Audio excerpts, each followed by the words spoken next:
Welcome to the Tech Ranch, where we explore the world of living with technology. Get ready to take a deep dive into the latest gadgets, apps, and innovations with your hosts, the Guru of Geek, Marlo Anderson, and his trusty co-host, Steve Bakken. Join us on this exciting journey, and don't forget to visit thetechranch.com for even more exclusive content. Now, without further ado, let's welcome Marlo and Steve to the Tech Ranch. And welcome to the Tech Ranch, everybody.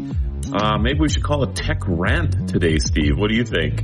I'm all in. It's been a week. It has been a week in the studio. It has been a week. I'm down here in Vegas, and I cannot tell you. One of the things I hate about coming to this town is that it's tough to get good internet.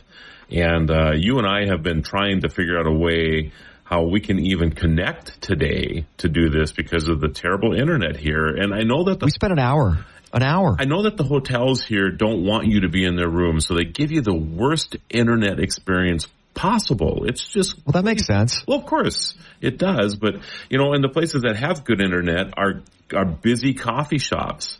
So I had this choice to make of, all right, let's put up with the bad internet I have at the hotel room or go find some place that's crazy noisy but delicious coffee.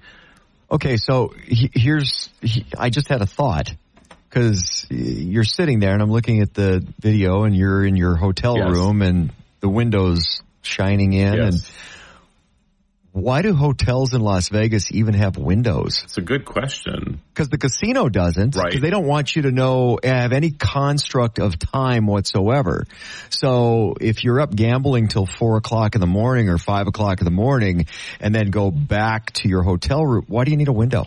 Wouldn't you want it dark so you could sleep, so you can get well rested and back out on it? Because people have, even with good blackout shades, you have a hard time sleeping during the day for a lot of people. Yeah, I don't know. So why think of all the money they could save on construction if they didn't put windows in casinos? Do you think, or in the hotels? I've always wondered this. I think windows are actually cheaper than standard construction material, isn't it? Not when you're just like going along and speed of construction, and it takes time to put a window in. And windows are expensive. We just had an addition on our house, and windows are expensive. Okay. I don't know. They're spendy. All right. Well, that's our first rant right there is the internet challenges we've had today. So, we should look into that though. I'm kind of keying in on that. Okay. On the window instead of having a window, just have an escape hatch. Well, you got a fire code, right? Fire code. I'm 28 floors up. I don't want to. Well, and I was thinking about that too. From a fire code perspective, it's like, well, that's a pointless window because that's a lot of bed sheets to tie together. There's not enough in this room. Not enough pillows either. Pillowcases and bed sheets. Probably not even on the floor. Yeah. Throw my 3 little pillows down on the ground and jump on those. That'll be great. Yeah. It's like no more windows in Vegas casino hotels. Just an escape hatch. And you've had challenges this week with your regular radio show. Oh my gosh. Well, yeah, but I've got some issues with. So our internet computer, which serves a lot of functions, and when they put it in, it was for a certain thing, but it was before people started surfing the web. So it's very constrained, and it was been frustrating like crazy, and internet and just not working. I mean, I think the computers are from 1923, and it just. Is there an abacus there that you can just do a little math on? And actually, 2013 they were put in, and so originally Windows 7 operating system is what they were set up on because that's what they came with, and you could only upgrade so much. That is true. And so these computers are so old they have mechanical hard drives. Well, there are a lot of people still have those, but when you buy a new one nowadays, they're solid state, of course, and runs so much faster. I remember the first day when I actually changed. Well, and stable. Yeah, well, more stability is the big thing. But I love that. I mean, the first day I went from a regular hard drive to a solid state. I think it sped up my computer like 100 times. I mean, it used to take like 8 or 10 minutes for it to start up in the morning when I turned it on. after I put that in that machine, same machine, there was no other difference. I did nothing else to engrade it, just that hard drive. It took like 20 seconds. I turned it on and there was my computer. I'm like, you got to be kidding me. That's just amazing how much of a speed difference. Why didn't I do that before? Like, how long did you wait before you went there? Yeah. I'm an early integrator, but it did take me a year or two before I upgraded that. They were expensive right away. So now the price is... Well, okay, so here's a question for you. Are you better off upgrading your computer every now and then? Or, because I'm thinking of it in terms of home remodeling, you should... there's a schedule. Yep. You should remodel things in your home to maximize the value. In this case, the value is performance and cost.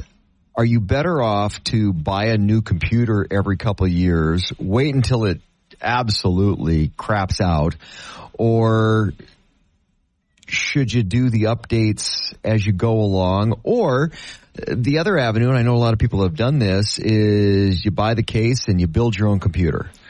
What's the most cost effective? I'm guessing the building your own, but not a lot of people are really. No, used to do it all the time. When computers were $2,000 or $3,000, you could save some money.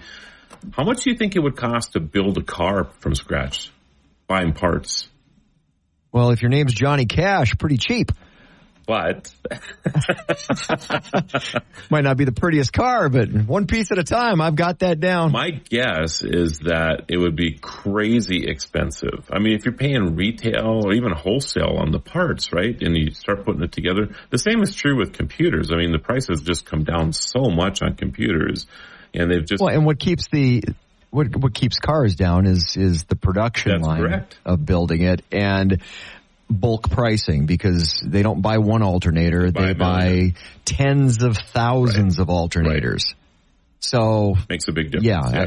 And huge difference. And it truly is the cost of production lines and the ability to buy large quantities that drives those prices down. There's no doubt in my mind that if you bought the parts to build a car, you'd spend 2 to 3 times. If the car cost $50,000, you'd probably spend $100 to $150 to build it. One of the things, and most people don't factor in their labor time either. That's the thing with people who have classic cars, and I listen to these guys all the time. There's nothing about them dropping $10,000 or $20,000 into a car that they'll never see back. But it's just a passion of love for them, and right. Yeah, that's just how it is with vehicles, but. Yeah, I would never build a computer unless you're a gamer or whatever, and you have some specific requirements for something. I would never do that. So from the upgrade perspective, then, so here's another line of questions, I guess.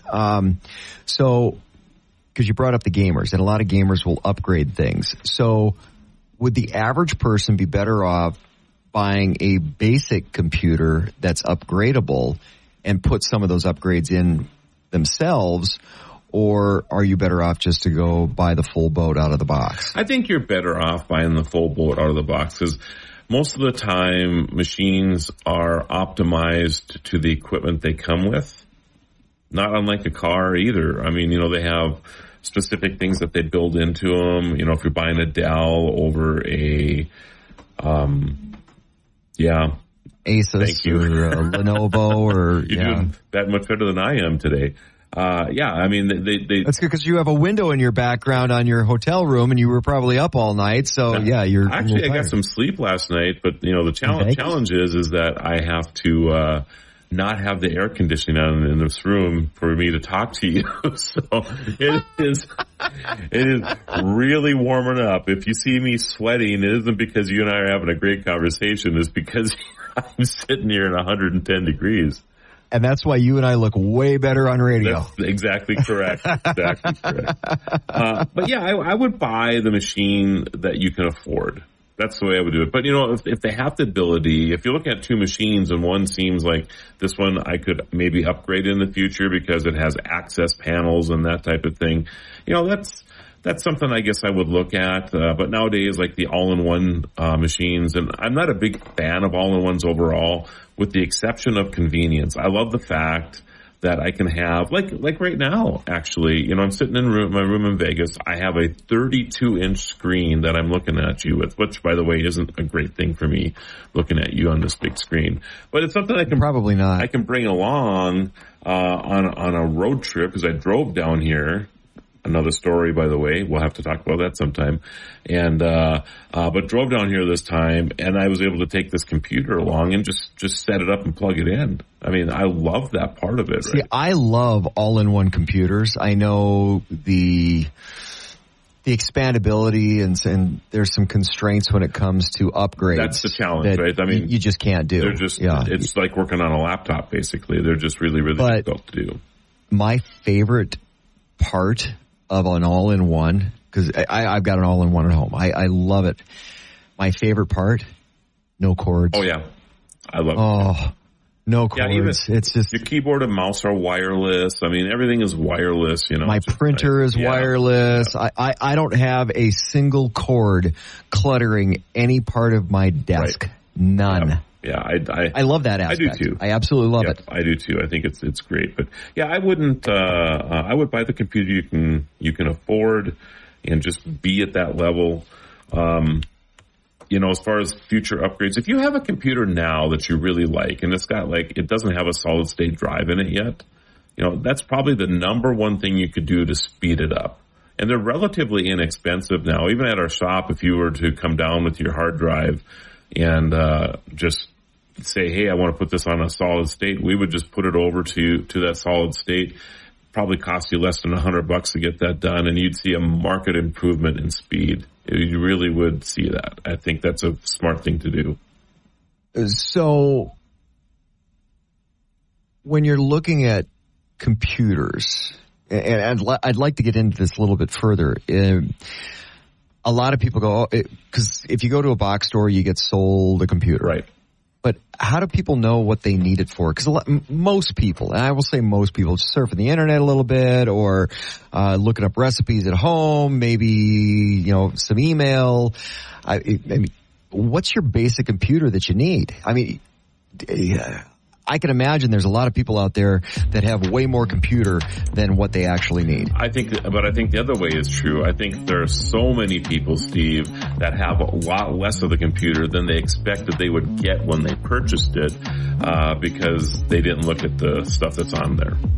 Welcome back to the Tech Ranch. Let's get back to discovering the latest in technology with the guru of geek, Marlo Anderson. So yeah, I think one of the things, Steve, is when you buy a computer, a lot of people will shop for price. So they'll have a great deal. And let's say you pick up a laptop, it's $300, right? And you don't look beyond that. You're like, oh my goodness, I can get a laptop for $300 or $199. Prime Day was a couple days this last week, and I'm sure they had amazing deals on computers. Great deal on Black Friday, and they've got one in the store, and you're the first one in line that stayed there for a day and a half at Walmart. And then you turn it on, and it takes 18 minutes to start.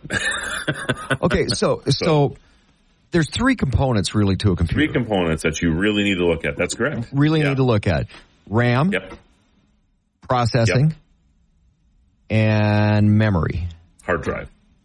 Hard drive. Exactly. Yeah, okay. Yeah. Yep. So those are the three that don't short yourself on those. Right, yeah. And the first thing I look at before I even look at the other stuff is the processing speed. I never buy anything under an i7 anymore. Just telling you. I need to have, because I do so many things all the time. So an i7 is really good for multitasking. I'll have some project working on the side while I'm working on something else. If I'm doing some video work or whatever, an i7 handles that pretty well. Well, and I have a lot of windows open. I'll have multiple windows open when I'm doing things, because I'm going from this project to this project to this project.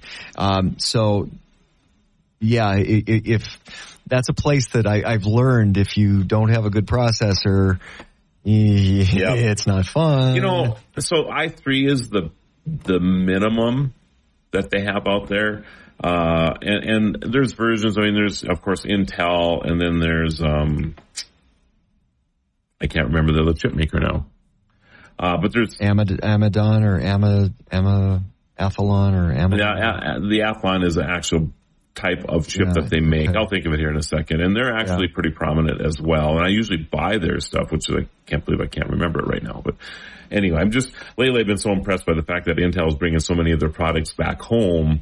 I'm just excited about the fact that they're going to start building chips back in the United States again. I think it's just such a great thing. So I like to support that. But anyway, so you have an i3, i5, i7, i9. Okay. The minimum I would ever buy is an i5, because most people, when they get an i3 type of computer, they're so disappointed in it because of the speed, and especially like what you and I are doing right now, right? Conversing online, doing a little video conference thing going on here. An i3 would have a significant problem handling this. Just telling you, you'd see artifacts all over your screens. It just wouldn't really do well. An i5 would be okay. I think it would do okay. You'll pay a little bit bump in the price for that. i7s can get expensive. I think the last i7 I purchased for my office was probably about $1,200. But it's an amazing machine. In fact, it's the machine you're sitting in front of right now. It's a nice machine, isn't it? It is. Now, my only question is, where are the even numbers? Yeah, that's interesting, right? i3, i7, i5s, i9s. I don't know why there's not 2s and 4s and 6s and 8s. You have to ask the geeks of the world why that is. I am.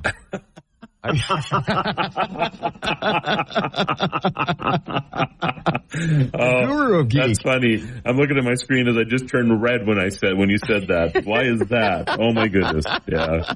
Okay, so what's the highest one? Is i7 the highest out there right now? i9. i9? Yeah, you can get i9s. I've seen i9s out there. I'd love to try one. I don't want to say I'm cheap. I'm probably not as cheap as most people when it comes to technology. As you Thrifty is a good. I just haven't been able to muster up another $800 or $1,000 for an i9 machine. I would love to try one. Yeah. Well, but that's the point, though. A lot of people, how do you validate the cost? Right. Because there has to be value in what you buy, but it depends on what your use is. Now, do you have a home office and can you write it off? Well, that might be a different story. Sure. But if you're just getting a personal computer, you don't need the i9 unless you're doing all kinds of creative, artsy things. If you're doing some high-level and most people go and things like that, sure. But a lot of people go Apple with that route. Yeah, because exactly. If you're an engineer or something like that, of course, and you're right. A lot of those type of places, print houses, whatever, they're mostly Apple. Yeah. So, see, and I can crash I'll walk into the room and crash an Apple system. And of course, so always get at least an i5. If you're looking at some types of Windows-based machine, always get an i5 or better. Just don't settle for an i3. You're going to be disappointed. RAM. I think you should have no less than 8 gigs nowadays. 4 is kind of the minimum and kind of the standard. And I would imagine that if you have a good processor, you can maybe get away with a little less RAM, right? There is that kind of trade-off because the processor is going to take some of it, but the processor will work much, much better if you have more RAM. Because what happens is, in the RAM, rapid access memory, okay, just so everybody understands, it's not permanent in there. So when it loads a program, it's just there while you're working the program, right? So it loads it up into there. And the issue is if you overload it, then anything that's overloaded gets moved to your hard drive, which is generally significantly slower.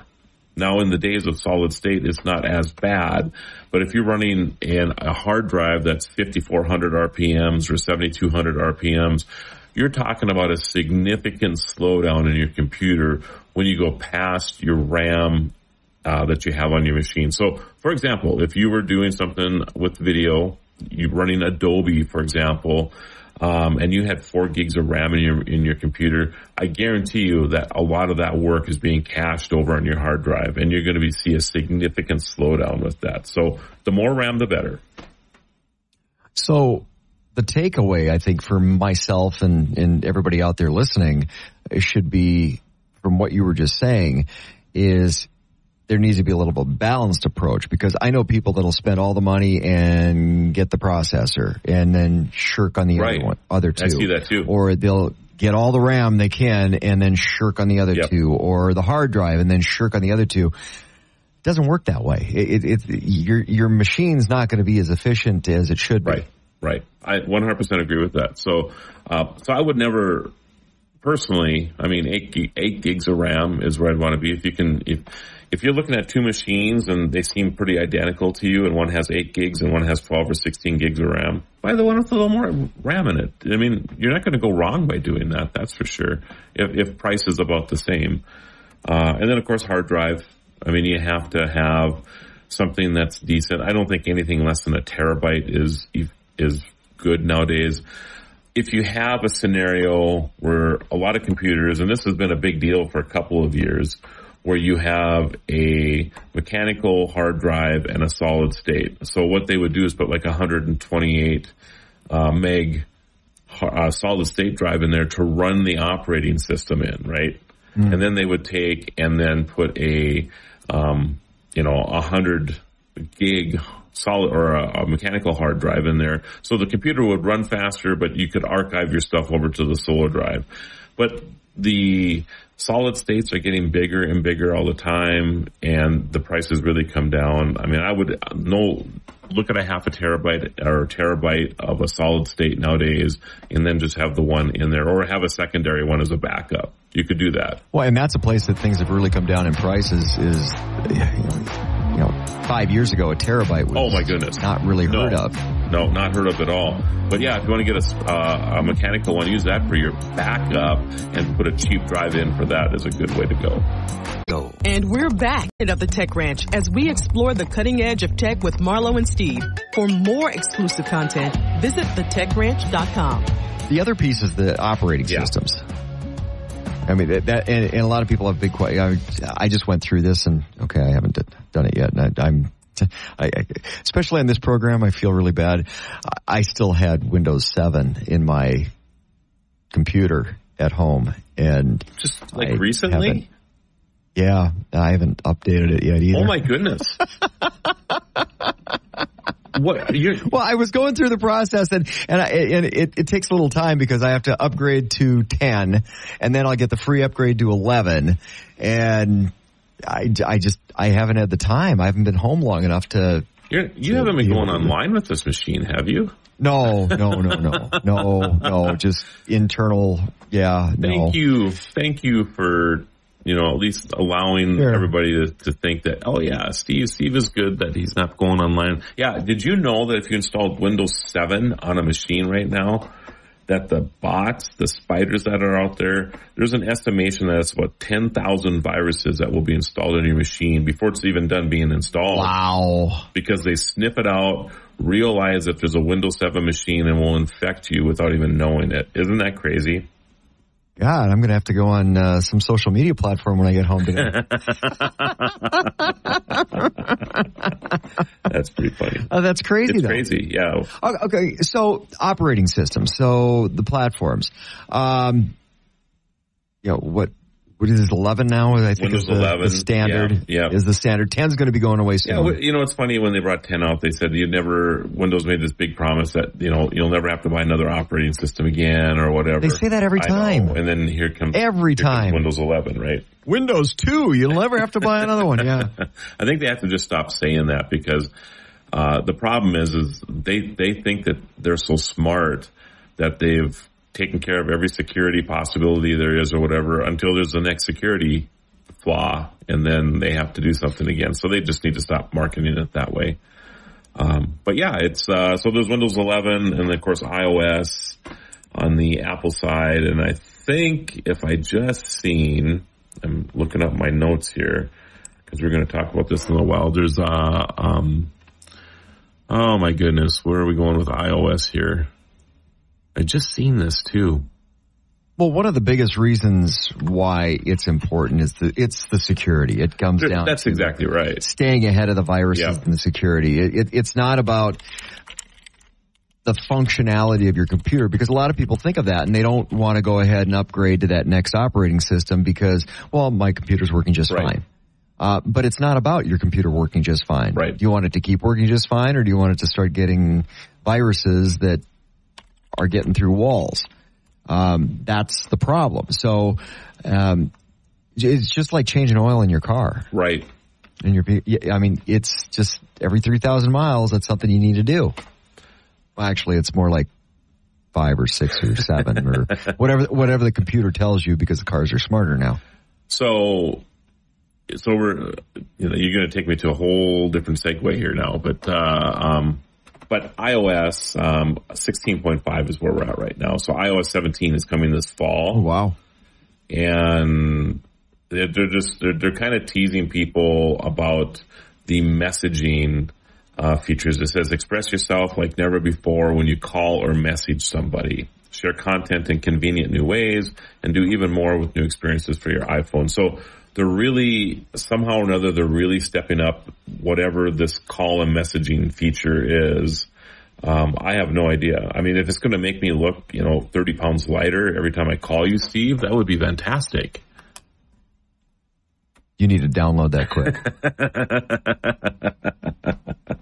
Well, but if you take a look at how computing has changed, and cell phone is what's changed it.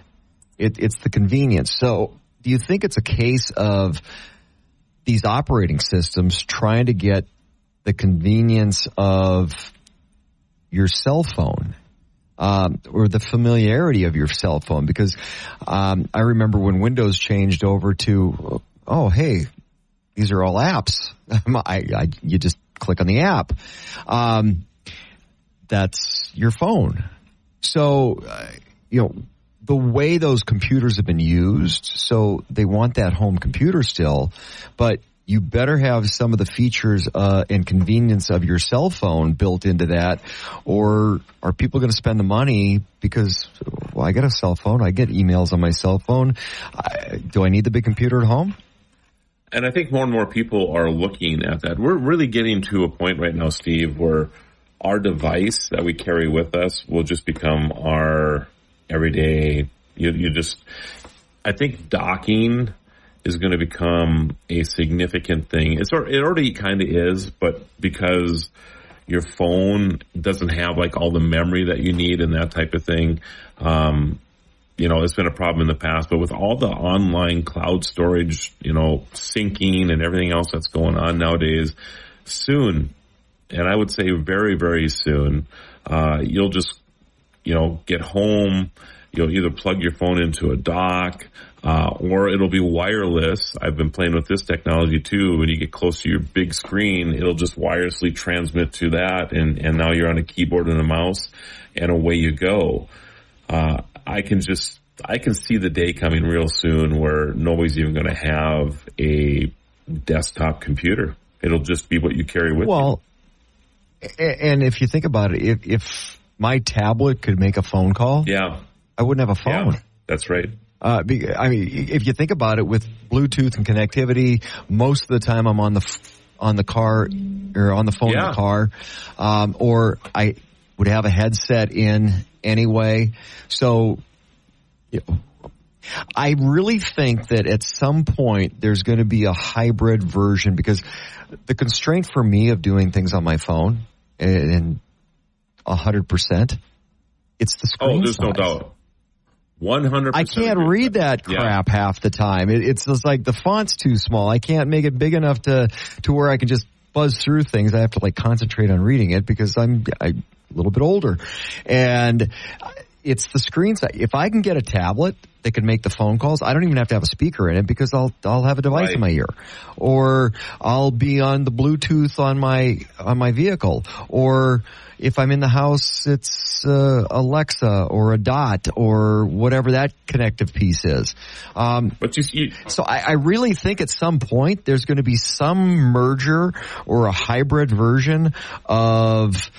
And I like to think of it. Remember, we're on the phones for home for the elderly with the big buttons. That's for me. That's going to be for me, because that's what I would use a tablet as, because I can read things on a tablet, almost like a reader. But I would use my tablet more that way. That's why if it could connect with phone calls. I think these folding phones nowadays are addressing your concern a little bit, because you can have it as a small phone. You can open it up and it becomes more of a tablet or a phablet, if you want to call it that. It's still not big enough. Yeah. I would want a bigger one. I agree with that. I'm with you on that too, but it is. There's got to be some hybrid coming. It is addressing that. I do. Okay, so there's projection now coming off of phones too. You've seen this, right? Well, yeah, I had one of those. So, and this is probably 5 years. Yeah. Remember before Motorola got sold, and they had a little projector off the backside. It was a big motor. Yeah. They had the mods, the Moto Mod. Remember that? You could buy the really kick butt speaker or the big screen projector, which I used for business, because I could take my phone and I could take the mod attachment, and it was a 70-inch screen projection. 70-inch screen. But it was an attachment to your phone. What I'm talking about is these things are going to be built into your phone. So you'll set your phone down. It'll be like a kickstand. Okay. Let's say you're at a coffee shop and you have a wall that you can project to. So then your phone now projects out to that wall, and then you can see the screen. And then it also projects an infrared keyboard in front of you. So then you tap on the table. I'll have to show you this. I have one of these. It's kind of like a heads-up display. It's better than Sorta? that. And then the keyboard itself, really? you just literally, you can probably hear me in the background here right now, but I'm tapping my fingers on the table. You see the keyboard. You actually see it. And when you break that plane to type A, it'll type just like you normally type. The only missing thing is the mouse.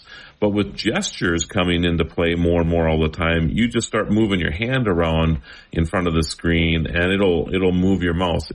To me, I've played with gestures a little bit with mouse movement, and I have a harder time with that than I do with the mouse right now. So I prefer the mouse. But I'm old enough to remember when we didn't have mice. Hand it to a 6-year-old. And I preferred exactly. And I preferred using a keyboard for a year or two. And then I tried a mouse, and I'm like, why did I do all this with a keyboard before? Because you're always tabbing through stuff and everything else, right? So yeah, I think I think that day is very soon. It's got to be a hybrid coming, though, because there's got to be something. You remember the day? I could set your tablet up right now to be a tablet. A phone? Or, a phone, yeah. Really? Well, of course. There's apps out there for that? You can actually just go down to your vendor, if it's AT&T, Verizon, or T-Mobile, or whoever you're using, and buy a tablet with a SIM card in it. That's all you need to do. For the phone service? Yeah, absolutely. And just pop out from my phone to the tablet? It's really no different than your watch. I mean, well, one of the big constraints, though, for tablets has been, and I haven't gotten a new one for a while because I've been kind of dragging my feet on it, but it was the accessibility, the lack of ports. Sure. That was one of the biggest constraints with tablets. So I think if you do have that connectivity beyond just the Bluetooth, but the ability to connect, and I think everything going to USB-C, which is universal, I think that's going to help that a lot. But then now you've got more connectivity with that tablet. So we were talking earlier in the program about the all-in-one computer system. And you just brought it, and you're looking at me at a 32-inch just screen, like you're looking at me. Sorry about, yeah. But the ability to do all that with a tablet because of the connectivity piece of it, that's going to be game changing. That's going to be the difference. And I think, and you brought up another thing, by the way, that I really wanted to get to today. And the fact is that, about a year ago, the European Union basically told Apple that you have to stop doing, or the cord situation. You can't have a designated cord just for you anymore. So Apple had to choose whether they were going to, in their latest iteration of a phone, whether they were just going to honor the European Union and go with the USB-C there and then have their Apple cord configuration for the rest of the world, or just move over entirely. They have moved over entirely, so their next new phone will have have a USB-C cord attached to it, which means that all of our phones, your Android, or your Apple, my Android, I could actually swap a cord out with you and do that. And what's interesting about that is that, you're talking about this integration and moving forward. Because it's USB-C, there are adapters out there right now that can take that USB-C and take it into a monitor. Mm-hmm. So all of a sudden now you have this ability to dock your phone or plug in or whatever, and then all of a sudden, and it wouldn't surprise me in the very near future that USB-C to a wireless module, right? That then sends a wireless signal to your keyboard and mouse and to your screen all at the same time. Now that would be very cool. Well, and it's. That's kind of one of the things I've been waiting for to come is the Bluetoothing a keyboard, without the little dangle, but right through your So device. I've done that already. In fact, since you're sitting in my office right now, there's actually probably off to the shelf to your left. There you go. You're looking the right way. And then around the desk right there, there's a series of shelves that you can't see from where you're sitting. There you go. Yes. Okay. There's a Bluetooth keyboard sitting right there, and a mouse. Oh. Yeah. Okay. So you just sync them to your Bluetooth as opposed to the wireless dongle that you normally would have. Right. And there you are. That everybody loses, then it goes, I got a brand new mouse, but what do I do with it? Throw it away. This keyboard I'm showing you right now, I lost the dongle for the darn thing. I had to go buy one. So exactly what you're talking about. So you can buy a new dongle for an old keyboard? Absolutely. Oh. Yeah. I didn't know that. That's what eBay's for, right? Somebody's got one out there that the keyboard doesn't work anymore, but the dongle does. So they'll sell you the dongle for $5 or $10 or whatever. Oh, I would lose the dongle for mice all the time. It's kind of crazy then, very, very frustrating. Well, and only when you need them, because that's usually when you lose them. Thanks for staying with us on the Tech Ranch. Let's rejoin Marlo and Steve as they guide us through the fascinating world of technology. So, speaking of lost things, Steve, when's the last time you left your cell phone someplace?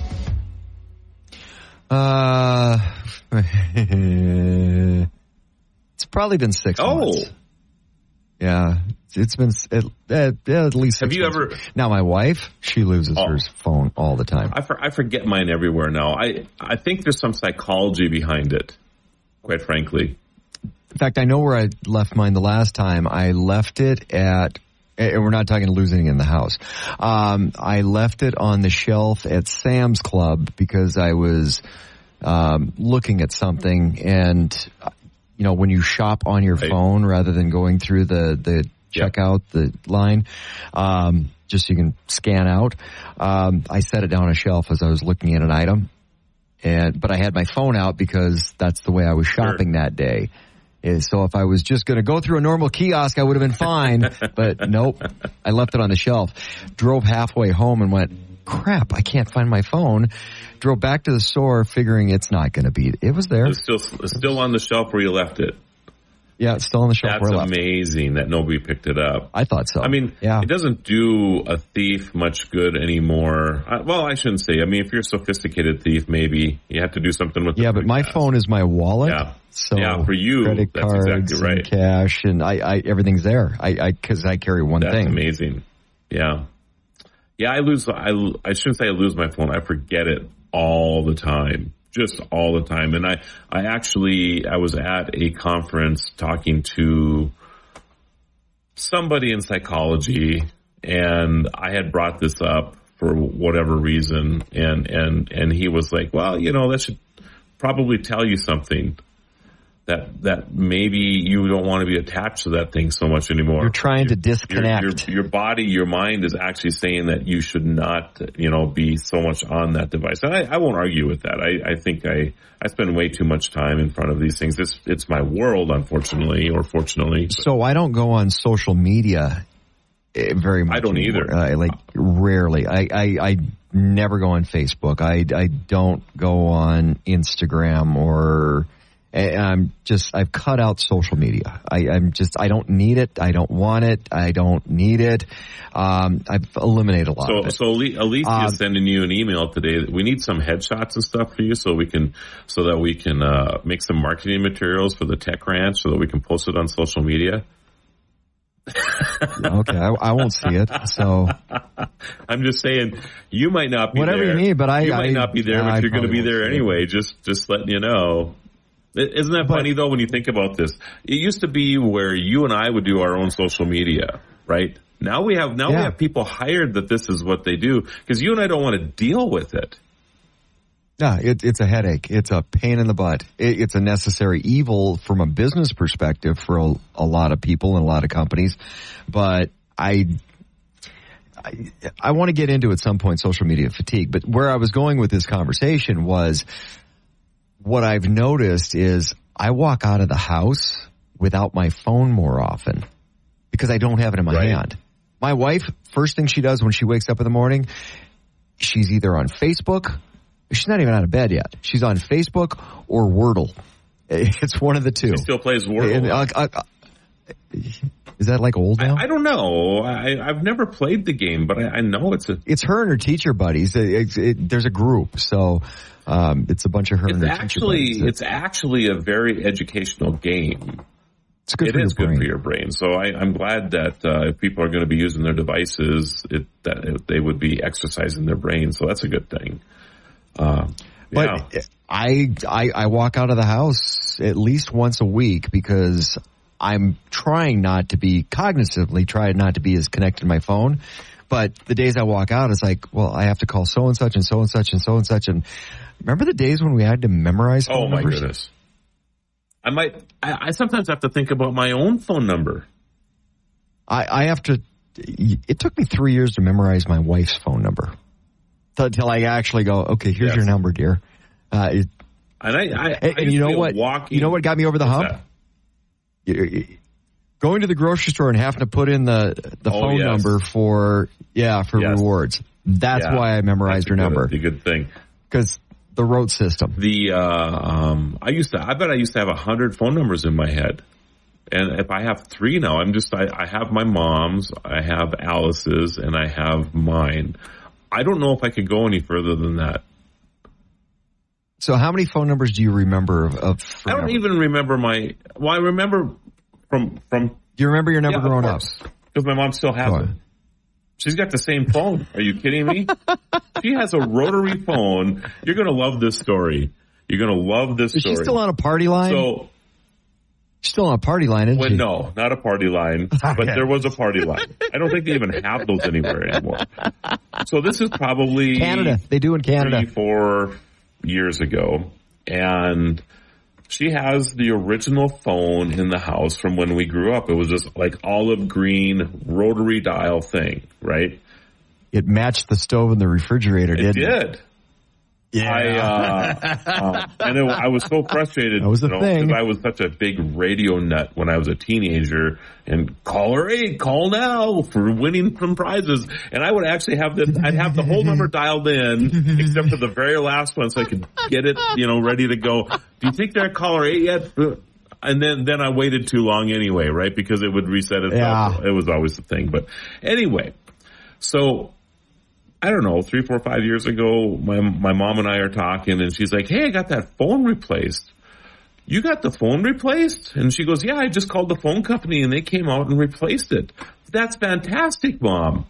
And I'm like, and why would the phone company come out? And she's like, well, I pay. Because they didn't have an operating system that still supported that phone. I pay $8 a month. So on this phone, to lease it, and if something ever goes wrong, they come out and replace it. And I'm like, how often does something go wrong with a phone? So my first thing is like, you're paying $8 a month, and I'm thinking to myself, it's 40 years since I left home. You've been paying $8 a month for 40 years or more on this phone. It finally broke down, and they replaced it with the same phone. Same color and everything? It's a rotary phone. I know she did it on purpose. She knew it would goat me and it does. And I'm like, Mom, you can buy a phone for under $10. Why would you? That was your total college fund right out the window. Oh, my goodness. I could not believe what I was hearing from her. It was so funny. So funny. So, yes. Oh, that's hilarious. I'll have to take you up there sometime, Steve, so you can see what it's like to dial on a 50-year-old rotary phone. Oh, I remember. Brand new out of the box. Yep.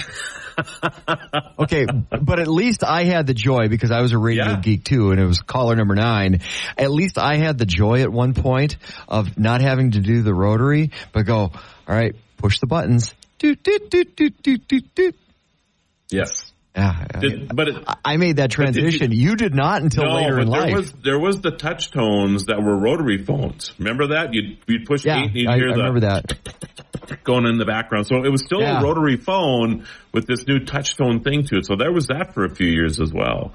But yeah, it was. Those were fun times. Did you ever win any contests? Oh yeah. Actually, they got so sick of me winning. Really? I actually started on the radio. Yeah, I started working on the radio station in Grand Forks, North Dakota, when I was 8, hanging out at the station. I was on the air when I was 12. Oh, my goodness. My first solo shift. What was the first song you ever played? Probably a Led Zeppelin song. If you have any questions or want to suggest topics for future shows, visit thetechranch.com and send us your thoughts. You can also listen to past episodes and watch exclusive interviews not featured on the radio show. Be sure to follow Marlo and Steve on social media by clicking the links at thetechranch.com.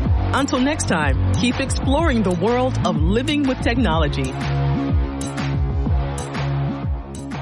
The Tech Ranch. Supertalk 1270.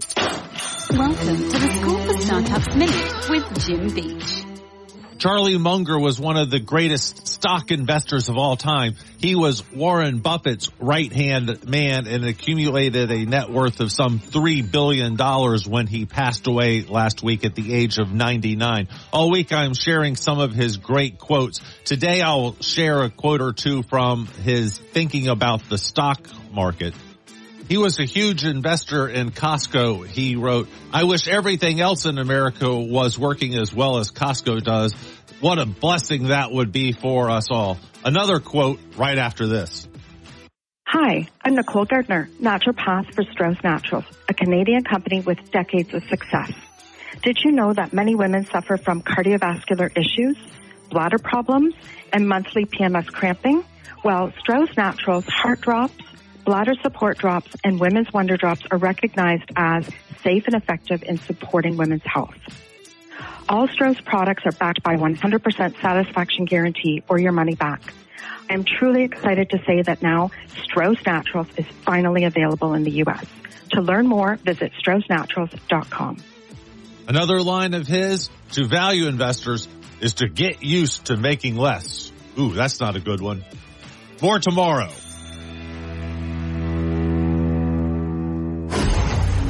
Glenn Beck. First of all, let me give you AOC. Here she is. Pull the fire alarm? So what I'm here to say is that House Administration and U.S. Capitol Police and Jamal Bowman are an active, and he's fully participating in saying there was a misunderstanding. But what I do think is... Hold on. He's active and fully participating in saying that there was a misunderstanding. What language is that? What combination of... That's American. Glenn Beck Program. The Glenn Beck Program. Weekdays from 11 to KLXX AM, Mandan, Bismarck, a Town Square media station, broadcasting from the View Community Credit Union Studio. Here's the latest from ABC News. I'm Michelle Franzen. Israeli forces stepping up airstrikes in parts of South Gaza today, ordering civilians to evacuate the densely packed neighborhoods where it's targeting Hamas. At the UN conference on climate change in Dubai, Vice President Kamala Harris met with Arab leaders on the sidelines and delivered remarks on where the U.S. stands on the Israel-Hamas war. As Israel defends itself, it matters how. The United States is unequivocal. International humanitarian law must be respected. Too many innocent Palestinians have been killed. The Hamas-run health ministry estimates 200 Palestinians have died since fighting resumed following the collapse of a week-long truce. The campaign trail busy this weekend with Republican candidates fanning out. Former President Trump in Iowa today, along with Ron DeSantis and Asa Hutchinson at campaign events. Trump's legal battles are also heating up. His legal team pushing to have the Georgia election interference and racketeering case dismissed. ABC's Aaron Katursky says Fulton County prosecutors are against that. Appearing in court for the first time since Trump pleaded not guilty to racketeering and other charges, his defense attorney arguing Trump's actions to overturn his 2020 loss in Georgia were protected political speech. The Fulton County District Attorney's Office said it is not prosecuting political speech. Its case is bigger. Colder weather and holiday travel ushering in seasonal illnesses too. 11 states, along with Puerto Rico, are already reporting high or very high levels of respiratory illnesses, especially in children. ABC News medical correspondent Dr. Darian Sutton. The pathogens, the bacteria, the viruses that are causing these infections are not new. Things like RSV, flu, COVID, and then other common causes like adenovirus and strep pneumoniae are commonly the reasons why these children come in with these symptoms. And health experts are recommending that parents get their children vaccinated to help reduce severe symptoms. You're listening to ABC Supertalk 1270 Bismarck area weather. With your forecast, I'm Corey Hartman. For today, mostly sunny with a high around 38. Clear tonight, 20 degrees. Mostly sunny with a high of 40 for Sunday. Sunday night, partly cloudy and a low of 22. Quite windy on Monday, gusts over 40 miles per hour, a high near 44. A great place to work, stay, shop, or play. Check out Worthington, Minnesota. It's worth a look. Currently 33 degrees. In communities across North Dakota, AM radio stations like ours are vital connections to emergency information, weather updates, local news, sports, and entertainment. And we need your help. Text AM to 52886. That's text AM to 52886. And tell Congress to keep AM radios in cars. This ad is aired by the North Dakota Broadcasters Association and this station. Your destination for travel news and ideas. RM World Travel. Sunday morning, starting at 5 on Supertalk 1270 and the free Supertalk 1270 mobile app. Portions of the following program are pre-recorded.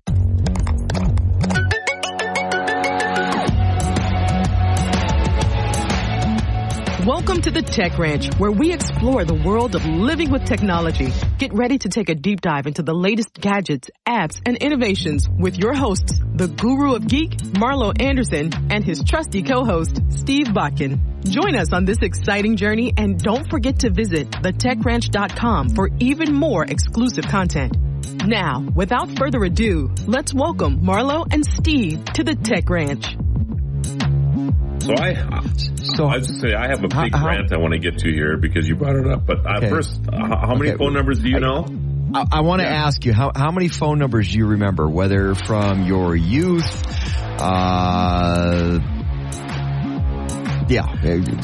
So what do you know? Well, of course, my parents' number, I remember that. But what was there was the hotline for, it was 838. It was like time and temp. And I talked to somebody in mine recently. Okay. You could call and find out what the time and temp was, right?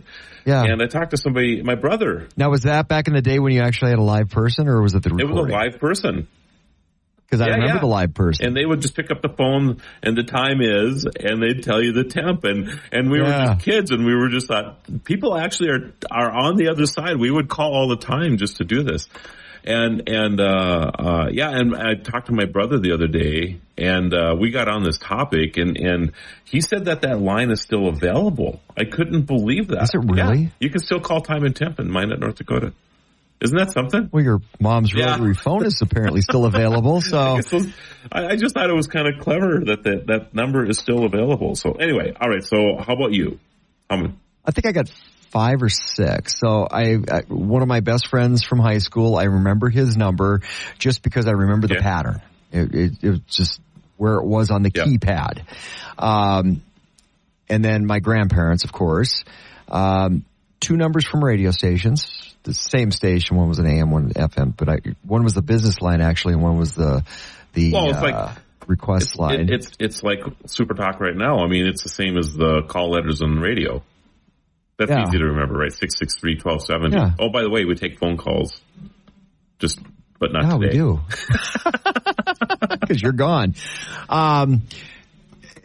6. I know 6 numbers because I know, 1272, but I never think about that one. But mine and my wife's. And like I said, it took me 3 years to remember my wife's. Oh, by the way, when you get us your photos, then that means that the new website will be launched. Oh. Figured since we're talking about, getting a hold of us and whatever. Can we Photoshop first before? Of course. You want more hair or less hair? More, please. Okay. You want it? Well, it depends. Depends on where it is. Put a couple spots. We want a little more hair, less on the ear, but more out of the nose, please. Yeah, more nose hair. Nothing says good Photoshop like nose hair. All right. So if you want to check out the old Tech Ranch website, which hasn't been updated in like 2 months because we've been waiting on the new stuff, but the new website is probably going to launch like Monday or Tuesday. I know. It's exciting. It looks nice too, by the way, Steve. Without our pictures. I'm not sure if adding our pictures is good. We'll see what it looks like when we're added to it. I have reservations. The one thing about it, though, that I think everybody is going to love is this. If you have people that you want us to interview or maybe products that you want us to preview, please, there's actually a section in there now that you can go in and make those suggestions. And we're happy to honor those suggestions as long as they're not too crazy. I mean... And if there's questions as far as different tech stuff that you'd like us to discuss and do some research on, or if Marlo doesn't have the answer off the top of his head like he usually does, because that's usually what he has up there, answers, not hair.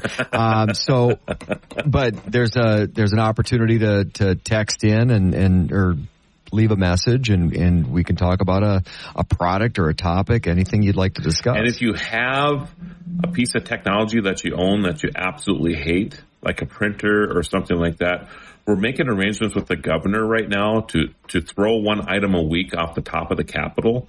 So wouldn't that be fantastic? Can I do that? I want to do that. Actually, we're not, but I think it'd be a fun segment. Is there another, where could we do this at? Unless you could sneak it up there and throw it off the observation deck without anybody catching. I wonder if we could, I wonder how much weight we could put up with a drone. I know a couple people who have drones. Ooh, I just thought of something. You're in Vegas. You've gone to the drone rodeo. Yeah. Yeah, the races and drone powerlifting. What is drone powerlifting? I don't know. I just thought it up. We lifting different. Well, like the strongman competition. Oh, I see what you're saying. Yeah. So that you'd have a drone and instead of racing it, you would actually put a 5-pound weight on it, and then you have to. Yeah. So it's not about how slow it goes, right? Because the tractor. I'm thinking about picking up a car. Right. Come on, just interesting. Well, I mean, there are drones that pick up people now. Yeah, drone deadlifting. Interesting. I think we should have a segment though about obstacle drop off the technology you hate. And we'll destroy it for you. Ooh. We could have a smash room someplace. I have got a great collection of sledgehammers. See, now that would be fun as well. 16-pound, 12-pound. So on our website, if you have something that you absolutely, let's say that fax machine from the 80s and 90s drove you nuts, and you still have it, because it would only fax half a page, or we want the story. We want to know why it drove you nuts. Why, or do you have a phone that just never worked like it was supposed to, and you upgraded it, but you still have it? Let Steve and I destroy it for you. I'm in. And post those stories up on our website, and we will find a clever way to destroy it. There used to be a thing called Blend It. I could get that blender. Oh, yeah. I know the guy. Ooh. I could get that blender and we could blend things for you as well. And we'll shoot the video, post it up on the Tech Ranch, and send it over to you to share out to your friends and family. Now you have to be careful here because I'm thinking, how many people still have tube TVs? Oh, that would be fun. You see those big boxes every now and then out in the curb. Remember the rear projection ones? Those giant. Yeah. I had one of those things forever. You have a pickup. Moving that sucked. It was horrible. I guarantee you that moving it in will be harder than moving it out. It won't be in one piece anymore. Easier to pick up. We'll have to. I can lift the pieces. What are we going to be, the Tech Ranch demolition crew or something like that? We need to get like coveralls made that says this on it, right? And like yeah, and they have like a helmet that we get made up so that we can, when we smash stuff, because we're going to need to have some protection. With a GoPro on it, we got to have a GoPro on it. Need to have some protection on because when you smash one of these tubes, it could explode on us. So, but as long as we're protected, okay, it'll be okay. We could talk to the guard, maybe borrow a tank. Oh, that would be fun. And just run over stuff. That would be fun, too. Just run over stuff with a tank. I'm really loving this idea. I really am. I think we should do this. I have some tech I'd gladly donate to this.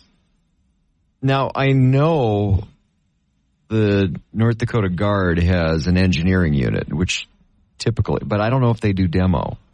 They build things. But typically, somewhere in the engineering corps is where the demolition guys. What if we could talk to Bobcat? Because they blow stuff up. Because Bobcat's got that innovation center where they roll that Bobcat around out there. We could roll stuff. We could run stuff up with a Bobcat. Yes. Can a Bobcat destroy? I mean, we have to come up with some clever tagline for it, right? But I think it'd be great, and it has to be technology. The other thing would be Kitty versus tech. If a phone like back in the day, because you'd see commercials where they'd run put a phone on the ground and run a car over it to show how strong it was and that type of thing. We should put that to the test and find out if, in a fact, it can handle a car or if it can handle a Bobcat. Techbusters. Bobcat too. We could lift stuff up and. I like where you're going with this. Yeah, they got a huge room. Do you know how to drive a Bobcat? Really? Yeah. See, this would be cool. If it's got a steering wheel or a stick, you can drive controls, I can drive it, yeah. I think this would be great. Just say. I like where we're going. Now, you got my both of us have stopped for a second there because we both got light bulbs going off right here. We're going to figure this out, and this is going to be a recurring segment on the Tech Ranch because we'll be able to talk about this. We'll shoot some video. This will be a blast. What? Literally, it could be a blast. What's the first thing you're going to bring to this? What's the one piece of technology that you would just like to forget about? My printer. So your current printer or one you had in the past? Yeah. No, my current one. While it's connected, the connection's just not reliable. I need to. Well, maybe it's because I'm still on Windows 7. It's just not. It works when it feels like working. Interesting. Mine would be. And it's always done that, even when it's new. You're in my studio right now, or our studio. I'm not sure. The sound. Street Sound Studio there in Mandan. Yeah, because you can hear the street sounds. That's why it's called Street Sounds. Yeah. I know. I put the two and two together today. Very good. But yeah, there's the board, the Roadcaster, or the Road board that's right there, right? Oh, the board before that is in the back room. That's a $3,000 piece of equipment that I will be happy to donate to this cause. And it probably doesn't fit on Does not fit on that desk. And it's barely used. I probably used it for 3 weeks. And a good mutual friend of ours talked me into buying that Rode that you're using right there. And I'm like, you got to be kidding me. How can it be this simple? How can it be this simple? I mean, how did I time my technology buy off by 3 weeks? That's what You know how many mixers I've had over the years? Because I used to do mobile DJing back in the, it was kind of a little side hustle for extra cash when you're in the industry. And, I could go through a lot of equipment if I still had that stuff. I like the TV idea, though, too, because even the old plasmas would be fun to destroy, right? The old first flat screens that weigh like a gazillion tons as well. Those would be a blast to take a smack or a sledgehammer to. Just saying. And what do you do with an old plasma TV? Thanks for staying with us on the Tech Ranch. Let's rejoin Marlo and Steve as they guide us through the fascinating world of technology. So you just reminded me about small phones. I have a whole box of them that I'd be happy to donate to this cause of destroying things. Ooh, smaller target. Well, and I don't know about you, but it was really... I like to blow things up and shoot things. So but those small phones were really about the size, wasn't it? Oh, yeah. So remember the iteration of phones, because we were talking about this earlier when I was talking about the tablets, and then you just can't get the screen big enough on a phone for me being able to read it as well. So, phone started out with the bag or car phone first, and then it was the bag phone, which every farmer had a bag phone, and those things were great. Well, and the antenna. You could pick up radio for Europe. That's because they were 3-watt phones. You're right. Their antennas were amazing. Yeah, it's just phenomenal. And then, actually, one of my favorite phones of all time. Remember the StarTAC? Yes. Motorola StarTAC. Flip phone. I loved that phone. It was small, convenient. You open it up. It was big enough to use. That was probably my all-time favorite phone. And then there was this, how small can we make the phone stage for about... That's 2 or 3 years, I would say. Oh, yeah. Yeah, back in the 90s, and girls loved them because they could just stick them in their bra at the bar, and I'm dating myself now. They were just this little tiny. I'm like, my fingers are way too big to dial that. It's not happening. No. And then it went the other way. Phones got huge, and well, that's where the term phablet came from. Yeah. Yes, and they were growing and growing and growing. And I remember as phones were getting larger, I came up with an injury that I'm sure a lot of people have had, because how do you text? With one hand, right? So as the phone, and it was incremental because I did not intentionally go out and get a bigger phone. I didn't want one. But my Motorola phone at the time, that's what I used, and loved those phones because they had the best internal antenna at the time when Motorola still owned them. They got bigger and bigger and bigger and bigger and bigger. So I went to the doctor because my thumb hurt, and he goes, "Did you get a new phone?" I'm like, "Yeah, but 2 months ago." "Why?" He goes, "Do you have it with you?" "Yeah." "Text something." He goes, "Do you text a lot?" "Yeah." "You sprained your thumb." And that was an actual medical condition because you were not only spraining your thumb, but it was extending the ligaments in a way, and you were wearing the ligaments out. Because people would text with one thumb. They'd text with your thumb, and that was an actual medical condition because phones were getting big. And now if you notice, phones have gotten back to, we're a little smaller. Well, and you have options. If you want a little larger one, you can have that. If you want a little smaller one, you can have that. I mean, you really have a lot of options nowadays. It's more of a lifestyle choice now. True, but I would still go back to my tablet. Yeah. I like a little larger phone too. I like I didn't think I was going to like. It'd be harder to lose. And I was surprised. I was never a person that would put my phone in my back pocket right away. Now I just do it all the time. It's just natural. So much so that I was never a Copenhagen chewer or whatever, but all the cowboys or whatever. You have the ring in the back pocket. Now you get a square. Yeah, my pocket phone. Just gets blown out because of the phone all the time. So wear out my pants that way instead. See, I can't do that because a lot of people would break their phones because they put them in the front pocket, and That's not me. So I have to carry my phone all the time because it's also my wallet. Yeah. For you, that would be because it's too big to stick in my back pocket, or it's too big. Which not sticking your phone in the back pocket means if you're ever using a porta potty, you're safe. That's true. Because a lot of people have lost their phone in a porta potty because they stick it in their back pocket. Correct.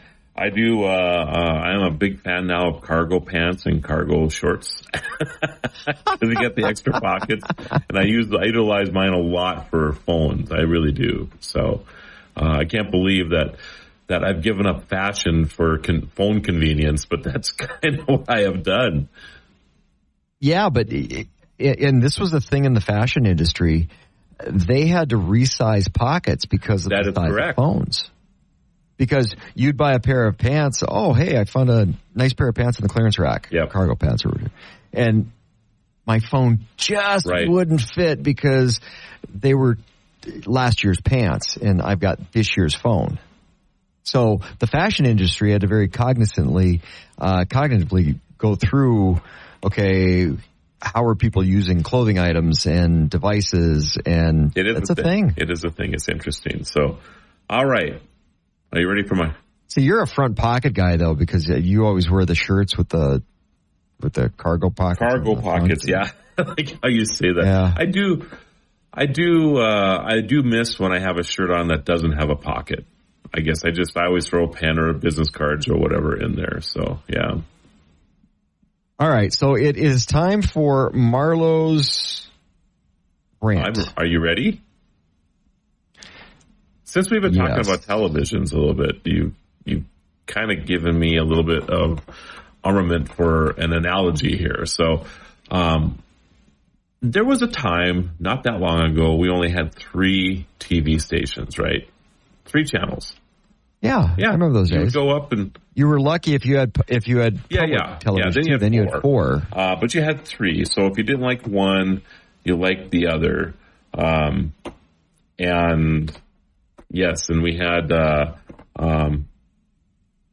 we're sending notes to each other via video right now. Don't say that word.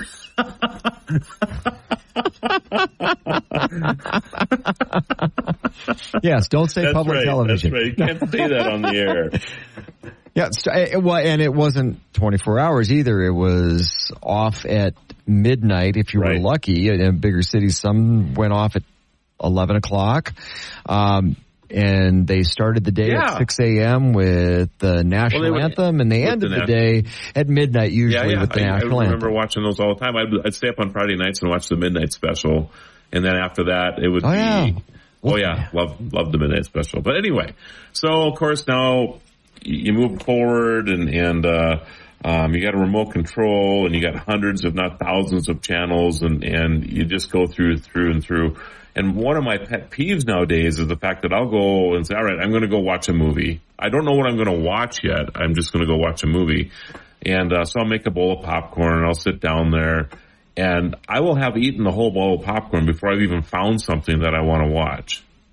See, that's why I hate streaming. I absolutely hate streaming. And actually, you know what the thing now is? I found this out over the last couple of weeks.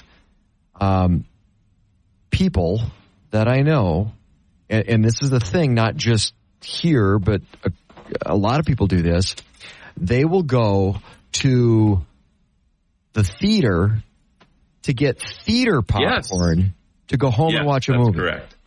Because there's nothing, you cannot replicate theater popcorn. And theaters have actually caught on to this, and they make money on popcorn. That's for their... Oh, they don't make money off of movie tickets. They never did. They make money off of concessions. Exactly. You can hear me typing now, can't you? Every bit. Technology. This thing about where we're at here, doing the show remotely is challenging for me today. That's all. You're listening where technology comes alive. Let's dive back into the conversation with Marlo and Steve. And don't forget to check out thetechranch.com for more. So anyway, I won't say I get tired of going through channels, but I do. Really do. But I was just thinking about this the other day because we've had all this news about all the new social media stuff that's coming out, right? All these new different choices that we have. Right. And I'm going to tell you right now, I miss the days of 3. Facebook, Twitter, 3. Instagram. So that's kind of your that's my 3, right? 3. Because now, I mean, my TV channels 3. Well, social media it was just 3. simpler. That's all. I mean, it was like you can make your mind up pretty quick. Well, it depends on how you use them now. So okay, just going back to the TV stuff. So for me, when I watch TV, it's just background noise. Kind of like when I'm usually listening to the radio, it's what I've got in the background as I'm doing something else. So yeah, I'm enjoying the music, but I'm doing something else. I'm not just sitting there listening to music or the radio, or not just sitting there watching TV unless I'm in the massage chair. But I walk through the door at the end of the day and flip on TV just to clear my brain and its background stuff. So how active are you watching a program? Because for me, I don't have the time to sit down and spend an hour trying to find something to spend an hour on. So I'm kind of that way, that's too. That's never going to fit into my world. Social media is the same thing. Now, the one thing is they've been able with social media is you can post once. Well, right. They have things like Hootsuite or whatever, but the thing that there is no solution for, at least not yet, is the communication side of it, right? So you have people who use Facebook Messenger, message on Tweet, message on Instagram. See, I use Messenger a lot, and a lot of the reason I use Messenger a lot is because the video component. So I'll be at the store, my wife will be at the store, and it's like, okay, they don't have this, but does this work? Or I need to show her something, and I'm like, gee, honey, do you like this shirt, or is it a no? But she's an iPhone user, and I'm a Droid user, so we can't communicate through Duo. Well, yeah. Yeah. I forgot about that one. I think I have that on my phone somewhere. But again, I don't go through all this stuff. Anyway, so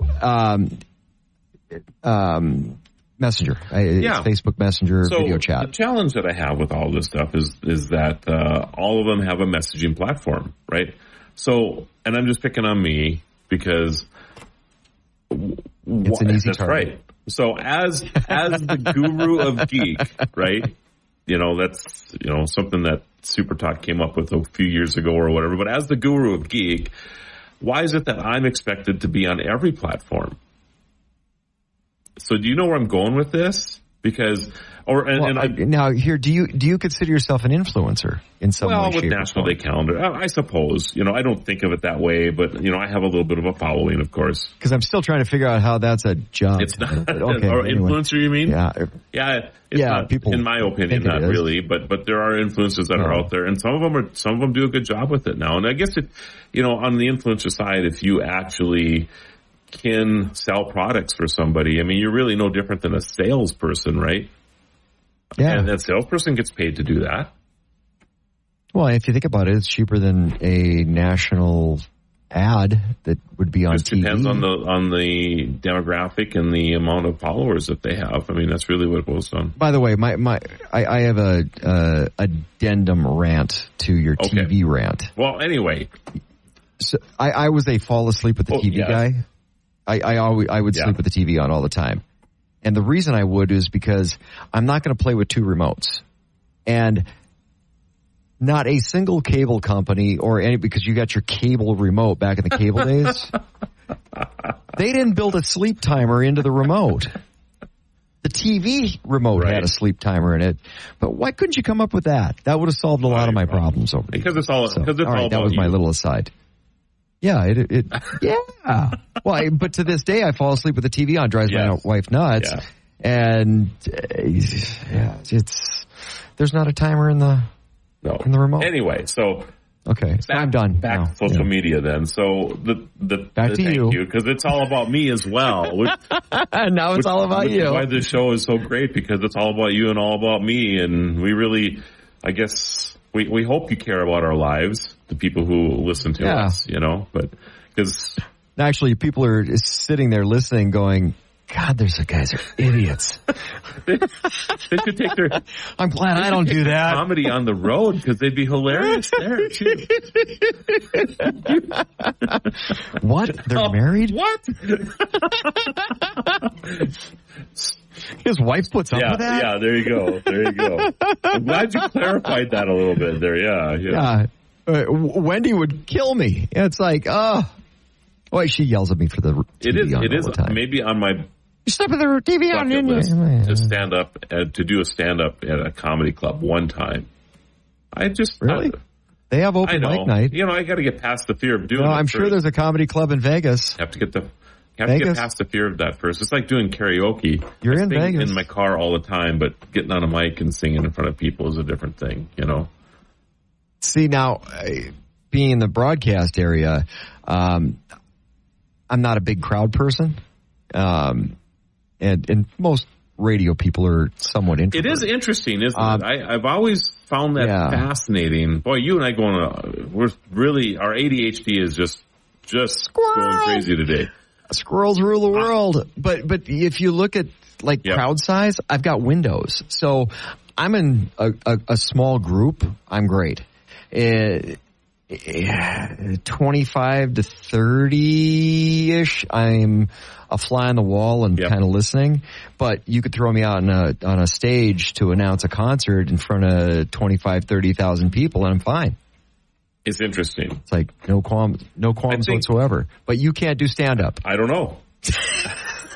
and I know you're bringing this up because I just stood in front of a crowd of 50,000 people just a few weeks ago. So with the Volkswagen. So I guess that's a very valid point. I would love to see the look on your face when you walked out and went, oh my goodness, that was really something.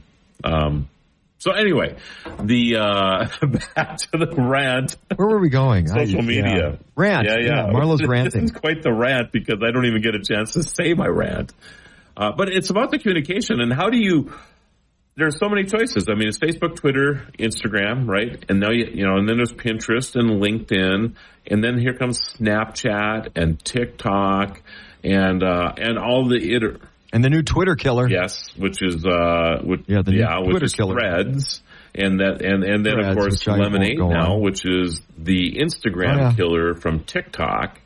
And then there's me. There's just so much.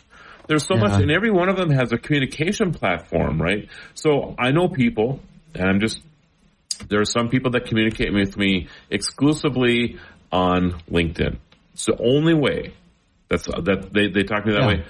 And I'm a big LinkedIn guy because it's more business. It's not. And then I have some people that all they ever do is talk to me on Facebook. And then there's a few others that talk to me on TikTok. And these are actually business clients and whatever else. So how am I supposed to keep up with all of this? I don't even know where to go with this. Okay, and maybe this is my age or about where computers came in. I've got I'm not a big fan of email. Because I watched people and I'm like, I can't do that. Their day would be, first 45 minutes of the day or an hour of the day or the work day, going through emails. I'm like, why? That's not productive time for me. So I tend to not be that big of an email guy. And I think it's just partly a function of my age and where I was when computers came into their own. So that's just, I know people that spend 2 hours a day on email. One. Yeah. Well, but you're using it as a legitimate business platform. I know people that's how they kill 2 hours at work every day. I'm like, that's not productive. There's one key on the keyboard that I always wear off the letters on. That's correct. Delete is, my friend when it comes to emails, because I get so many of them that come in. And I hate to say that. If you're going to get my attention, you better have a good description in the... Actually, I have 3. Control-Alt-Delete. Bye-bye. How can I bulk everything? Yeah. But anyway, that's kind of my rant. I don't know. I feel like it's like the coming of age with cable television in the day when you had all these choices to make. And now I feel like social media is the same way. It's well, you're 100% right. Fragmented, and but the expectation of the people that use these platforms, that because they use it, they expect the people that they associate with to use it as well. It's too high of an expectation because there's too much. Well, and I'm thinking of a better word. Yeah, I'm thinking of a better word. So if you go back and look at the first platform, which will be MySpace probably. The first, MySpace. And MySpace was a little different. Then Facebook came out. And Facebook was about connectivity. That it wasn't even the communication at the time, because Messenger really wasn't a thing yet. It was the connectivity. It's, and that's how I got on Facebook. Because I had a friend whose father passed away, and another mutual friend of ours said, hey, so-and-such's father passed away, and I'm like, oh, you got her number? And he was like, well, just reach out to her on Facebook. Well, I'm not on Facebook. He's like, well, you should get on Facebook, because she'd posted her father passed away. So set up an account, but it was about the connectivity. And then it's like, oh, gosh, I haven't talked to so-and-such for 20 years from high school, and this person in 15, and because I've moved around the country, so I've got friends on the East Coast, and friends in Michigan, and California, and Oregon, and Washington, and all over the place, in Colorado, and the connectivity, not just, I mean, I'm a little hesitant to use the term communication, just because communication has a different connotation than with social media, because with social media, you're aware of what's going on in somebody's life because they post way too much. I know what you had for dinner last night, and I don't need to know what you had for dinner last night. But so you're engaged without being engaged. You know what's going on in somebody's life. So to me, that's not communication, but it is connectivity. So and it's a nuance, but to me, that's the difference. It's the social media platforms, are they really about communicating, or is it about connectivity? Well, you could make the argument that it's about how long can we keep you on our platform. Is it about clickbait? Well, I would say that's probably, I wouldn't say clickbait, because you don't want that. Facebook doesn't want you to leave once you're on Facebook, so they don't want you to click away from the platform. Well, is that why I still have a MySpace account somewhere floating out in the universe? Because they never delete them. I mean, I know people that have passed away 10 years ago. They still have an account. Accounts never go away. That's one of the odd things I find with the social media platforms is, don't they need the space? One of the things that, I mean, so I like to wish people happy birthday, on Facebook or whatever, right? It's one of the things that I know it's probably weird. And a lot of these people that I have in my Facebook place, I've never met. I have, 5,000 people on, because that's the maximum you can have. On my other side, I have, tens of thousands. And how many people get mad at you when you didn't wish them happy birthday this year? There are a few people that probably wonder about why I didn't. But, I mean, I think on the other side, people like the fact that I'll reach out and say happy birthday to them or whatever.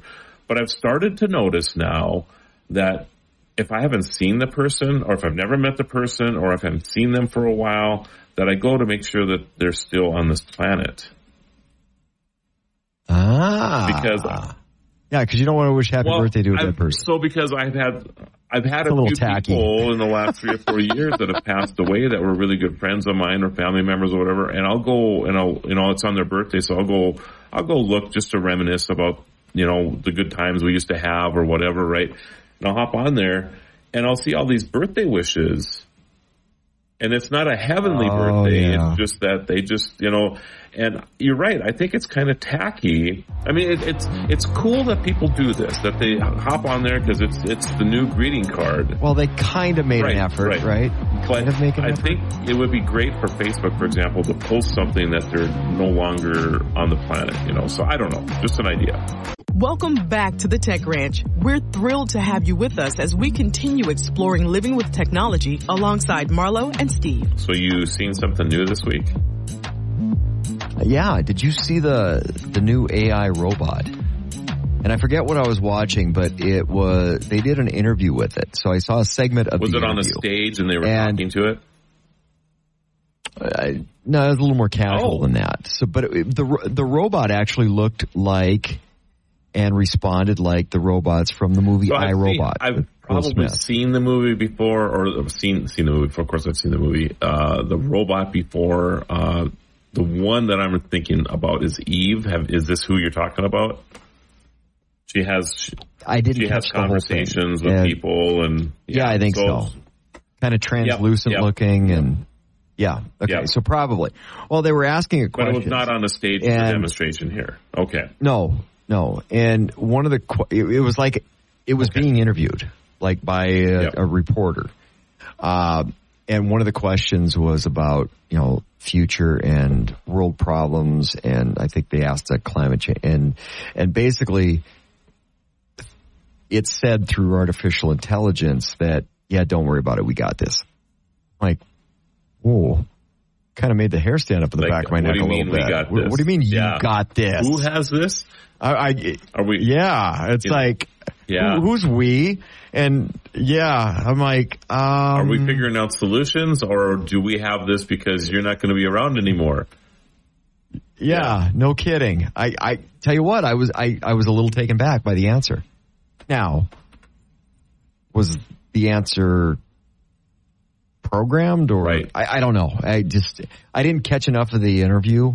I just caught a snippet of it.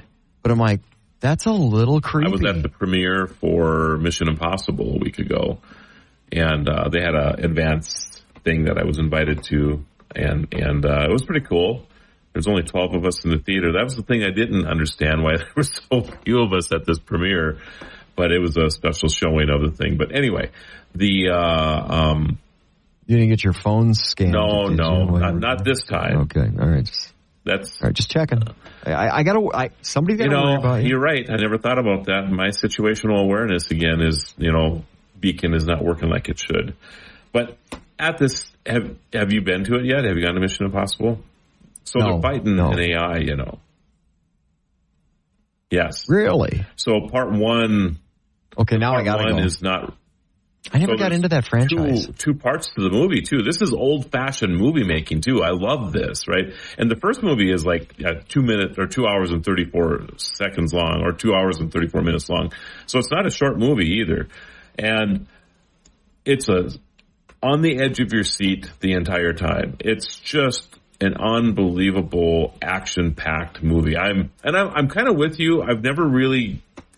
I've gotten into the movies more than the TV show, but this.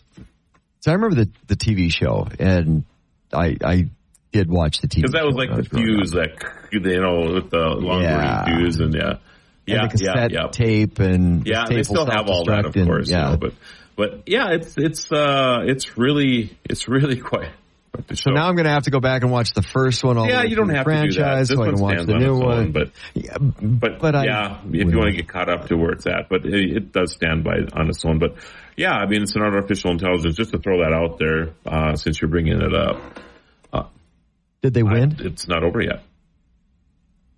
Oh, that's right. You said it's 2 parts. So is it going to be like 6-7 years before the next comes out? I didn't investigate to find out. Star Wars? I can't imagine. To me, it's... Sure, it's already done. Filming it. Just when they release it. My guess... Oh, I'm sure they did. They film all that stuff because, when they film movies, they film different segments, and it could be over there or way over here. It just depends on who the actor is at the time that they're working with. We're filming a bunch of television stuff right now, and we're doing 5 different episodes all at the same time, and none of them have been enough filmed yet to put one episode together. I mean, that's just how it works. That's how it works. But but it's always been like that. And I'm kind of that geek that looks for, it's like, well, wait a minute. In that scene, they weren't wearing their glasses, or their hair was a little messy, or I'm like, I catch that stuff. I'm that guy. I just catch that stuff. So I think that go to the show. Just go to the show. So all right, Okay. So new stuff. We got lots of new stuff that we need to cover here too. And now that I've gotten away from my notes here again. So there's a lot of Elon Musk news. There are, couple weeks. And we'll get into some of that a little bit later here too. The Google Calendar. So are you familiar with Calendly? Where you've probably had appointments that someone says, "Hey, just hop onto my calendar and schedule an appointment with me," and then it shows you a list of the different time slots that are available.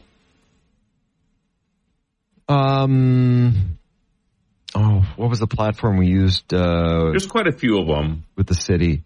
Yeah, there was a calendar invite.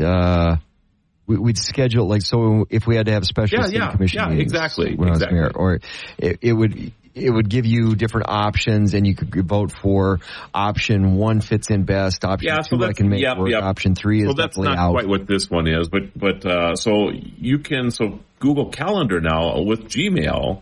Gmail now has a Calendly style sharing tool for Google Calendar. So if you're using Google Calendar and Google or Gmail in any way at all, even if you have like National Day Calendar, for example, is a Gmail product. We use the email. We use Google Email as a business, and you can still have your domain name attached to it and stuff, but it really is Gmail. But you can now use this feature in there to schedule meetings. So you don't have to have this back and forth that goes on all the time, and it's true. I mean, I cannot get over. See, getting rid of emails. It used to be you pick up the phone and call somebody and have a conversation. Now you got to schedule a time to pick up the phone to call somebody, right? Phone and have a conversation. It seems just insane that we're at this point, but that's exactly how it is, right? I tell people that all the time. It's like, okay, if I'm in a meeting, just text me. Because if I'm in a meeting, I'll get the text. I can respond to the text. Otherwise, call me. But the text is immediate because I can't always answer the phone. Well, you're in the same boat. You're busy sometimes, and you've got things going on, and you can't answer the phone because you're engaged in something else. Texting is a great option. But you can catch it. This a text. Actually, for a lot of people, including myself, the only downside to this is that I don't always look at my calendar, but I could say that I will accept people's scheduling on Fridays, right? So I could set it up so just Friday, give people a choice on there for 15 or 30 minute, meetings, and away you go. So I'm probably going to be a big user of this feature. I'm kind of excited. See, that to me though, that goes back to your rant. So, because do you have time to check Messenger? Well, no, that's interesting. Twitter, I wonder if I could actually set up some automation that says, "Hey, if you want to actually visit with me, I have Fridays available for this. Here's my calendar. Go schedule something with me." Your Fridays? I don't know. I'm just saying that's if I do something like that, and I would probably set up Friday. Pull that out of thin air. What do you want to do on Friday, by the way? Because I'm going to cancel all my stuff on my calendar. Okay. Apparently I'm flying to Vegas. As soon as we're done with the show. Woo-hoo. All right. On my way. Restraining orders this town yet on you? Or? I think they let me back into city limits now. That's really... I got to check with the county sheriff. I can coordinate that if you want. Well, I know there's a car or two that'll be waiting for you. If you have any questions or want to suggest topics for future shows, visit thetechranch.com and send us your thoughts. You can also listen to past episodes and watch exclusive interviews not featured on the radio show. Be sure to follow Marlo and Steve on social media by clicking the links at thetechranch.com. Until next time, keep exploring the world of living with technology. The Tech Ranch. Supertalk 1270. Welcome to December 2nd on the National Day calendar. Today, we're savoring a versatile treat and honoring our furry friends. Fritters, those delightful deep-fried morsels, can be sweet or savory, filled with fruit or meat, made with batter or dough. There's a fritter for every taste bud. From apple fritters doused with powdered sugar to crispy corn fritters, these treats are a testament to the deliciousness of fried foods. On National Fritters Day, why not try making your own fritters or enjoy some from your favorite local eatery? Oh, hello, Nye. Miles. Morning. Do I spell banana fritters with fresh fruit compote? No. Could I? My mom used to make these most amazing corn fritters, and I'm drooling thinking about them right now. So good. That sounds good. Did you get the recipe? No. I should get it from her one of these days. Yeah. I need you to go get that recipe. All right. Little butter on them. They were just so good. They really were. It's amazing. From the crispy delight of fritters, we turn to the lovable charm of mutts. Mutts, or mixed-breed dogs, are unique, one-of-a-kind companions. They bring joy, companionship, and unconditional love into our lives. On Mutt Day, we celebrate these adorable mixed breeds and encourage the adoption of mutts from local shelters. Remember, every dog deserves a loving home, regardless of its breed. He's a tramp, but we love him. Pulls a new scam every day. He's a tramp. We adore him. So how are you celebrating today? Do you have any dogs? I don't, but I have an idea. So grab your credit card. We're going to go to the pet store. You're going to buy some doggy treats because I'm driving, obviously. Yes. And let's go to the dog park. I love that idea. Look at you. Pass out some treats and enjoy some doggy time. I love that. I think I'm going to grab your neighbor's dog, too, and make it a whole family affair. Yes. I'm LaToya Johnson. I'm Marlo Anderson. Thank you for joining us as we celebrate every day on Destination Celebration. Until next time, keep celebrating. This is the Pet Minute. I'm Steve Dale. The key to potty training, redirection. Next. Beringer Ingelheim Animal Health wants you to know that your dog can be at risk of heart disease. By screening for a heart murmur, abnormal heart rhythm, or heart enlargement, your veterinarian will be able to diagnose and possibly treat these signs earlier. There are medications that can help delay the onset of congestive heart failure or manage the symptoms of heart failure once diagnosed. Talk with your veterinarian to see if your dog is at risk and schedule that ever-important annual exam. Early detection is best. Redirect and reward so puppy gets it right, says veterinary technician Debbie Martin. I never punish a puppy or adult dog for going to the bathroom in front of me, because then they might not want to go in front of me outside either, because they might be afraid I might get angry with them. So redirect them, reward them in the appropriate location. Stay consistent and you'll have puppy potty trained in no time. For the Pet Minute, I'm Steve Dale. It's Talk of the Town with Steve Bakken on Super Talk 1270. Join Steve weekday mornings between 9 and 11 for interesting local talk and special guests, plus your phone calls. Talk of the Town with Steve Bakken on Super Talk 1270 and the free Super Talk 1270 mobile app. Talk of the Town thanks our sponsors: Dakota Pharmacy, Benchmark Mortgage, Trademark Realty, Silver Ranch, Peak Automotive and Service, and Runnings.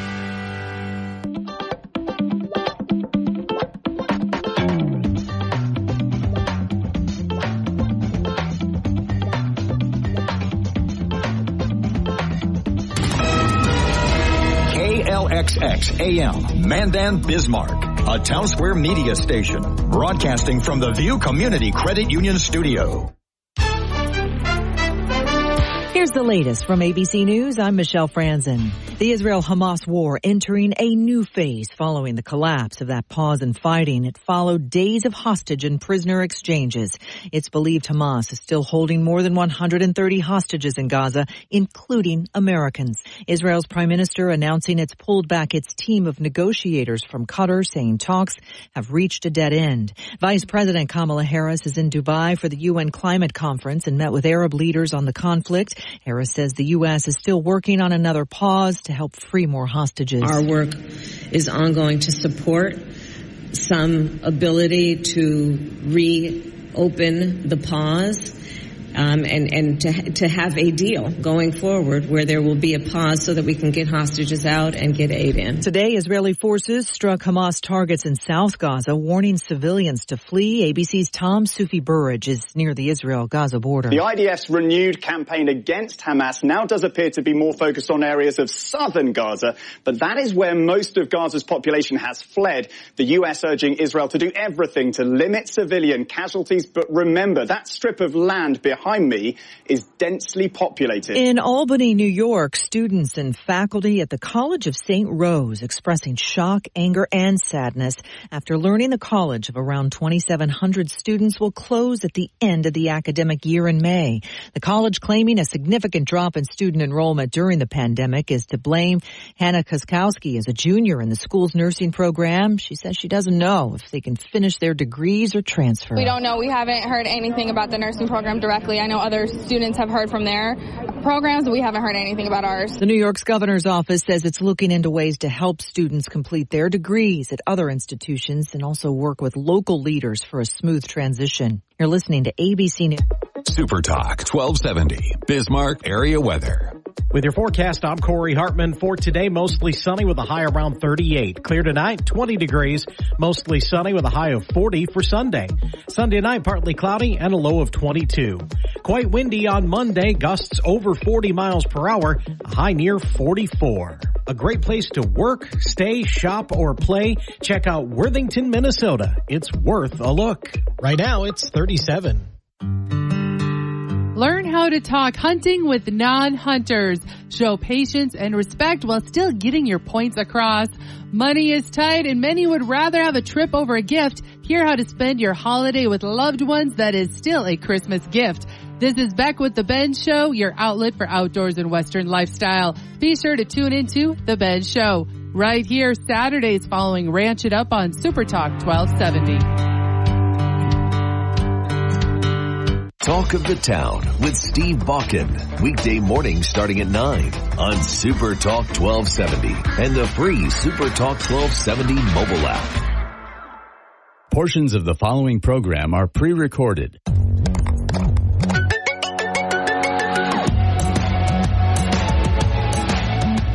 Welcome to the Tech Ranch, where we explore the world of living with technology. Get ready to take a deep dive into the latest gadgets, apps, and innovations with your hosts, the Guru of Geek, Marlo Anderson, and his trusty co-host, Steve Bakken. Join us on this exciting journey, and don't forget to visit thetechranch.com for even more exclusive content. Now, without further ado, let's welcome Marlo and Steve to the Tech Ranch. So, Spotify Wrapped, Jordan, social media expert, explain to me what Spotify Wrapped is. Because I'm not a big Spotify guy. I don't go on there a whole lot, but I do go on there a little bit. Sure, yeah. So what it does is it takes all of your listening history for the year, it compiles it into minutes, and then it breaks it down by your favorite artists, favorite songs, things like that, things you've got on repeat.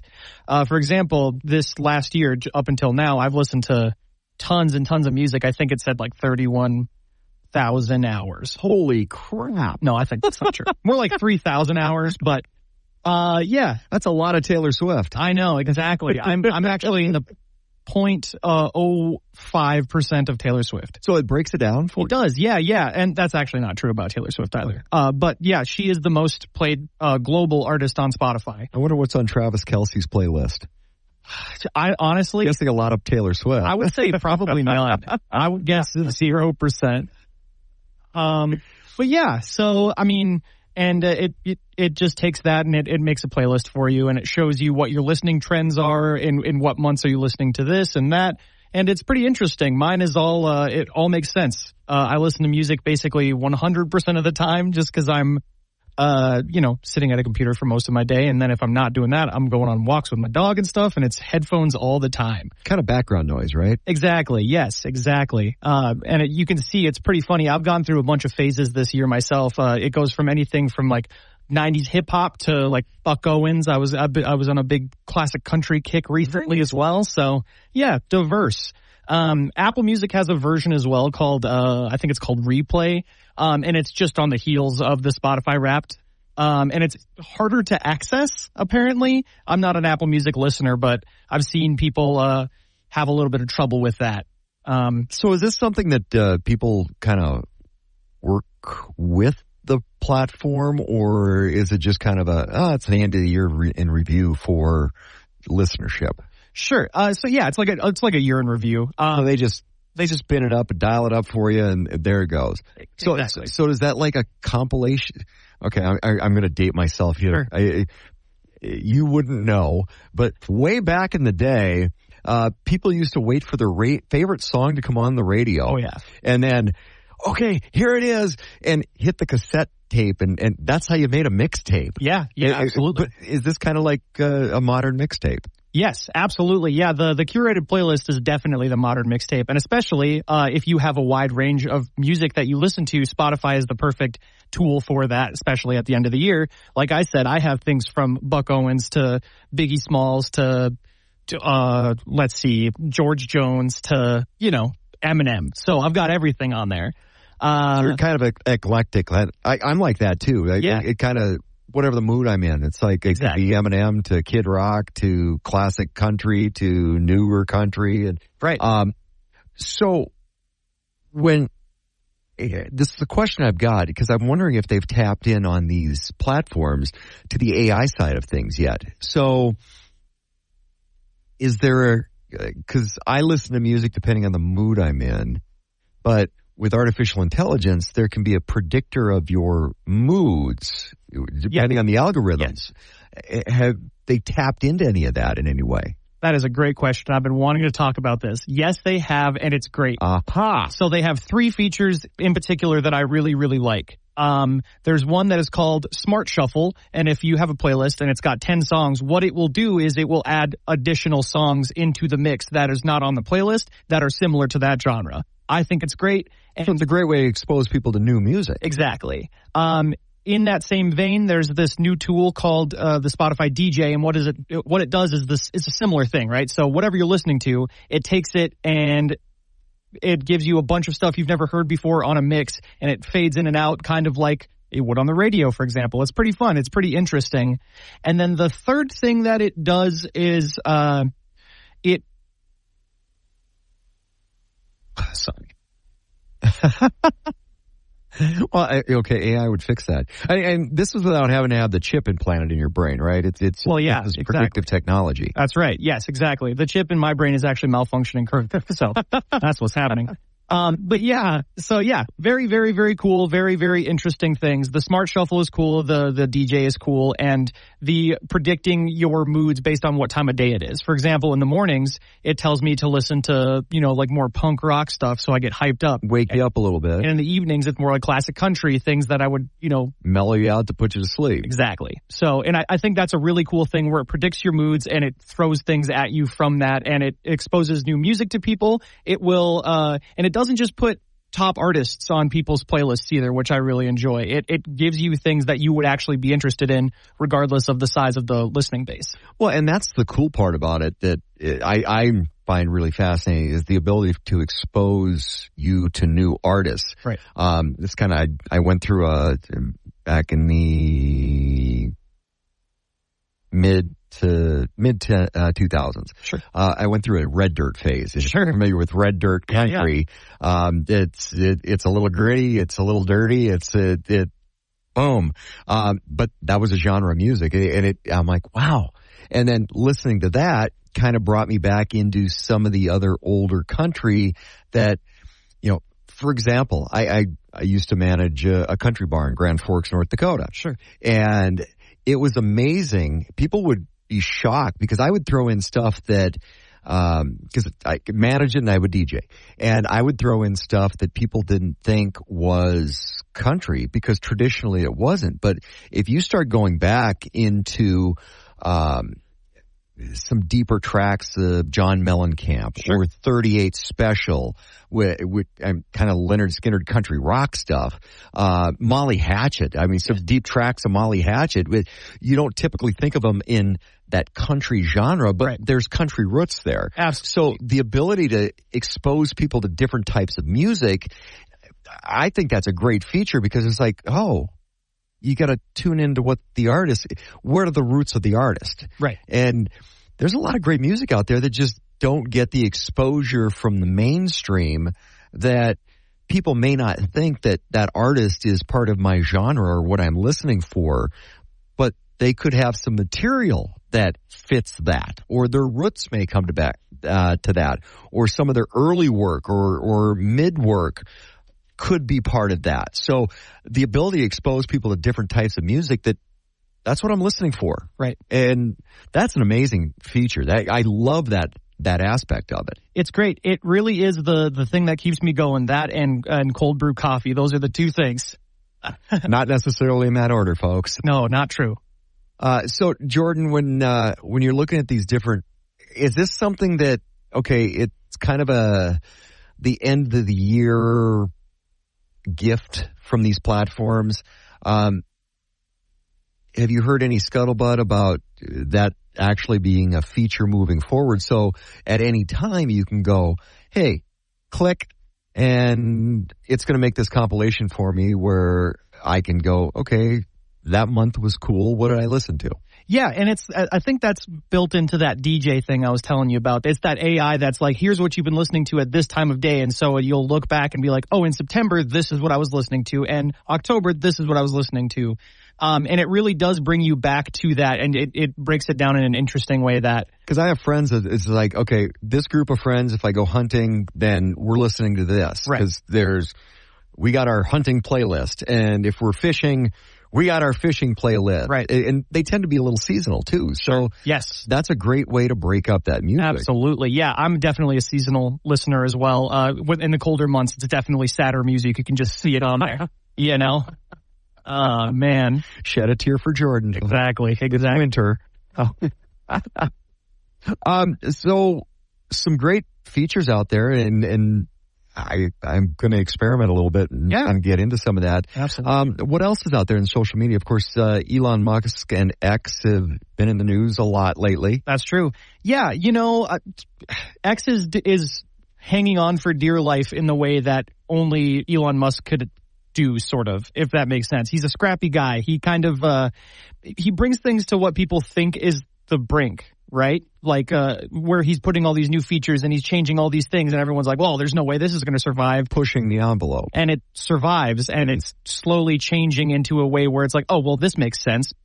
You know, he doesn't really double back as much as people think that he should, and I think that's to his benefit. Well, I get announcements too, because the reason I ask that is because I'm kind of wondering where Threads is at right now, because it seems like they're making some inroads. I get this little thing that pops up on my phone that goes, hey, so and such contact is now on Threads, right. Or that seems to be happening a lot more now. Yeah, and since it's built into Instagram, people are really curious about what that is and how to use it. And since it's so similar to Twitter, a lot of people are just like, well, I'll check it out, you know, in tandem with Twitter or instead of Twitter.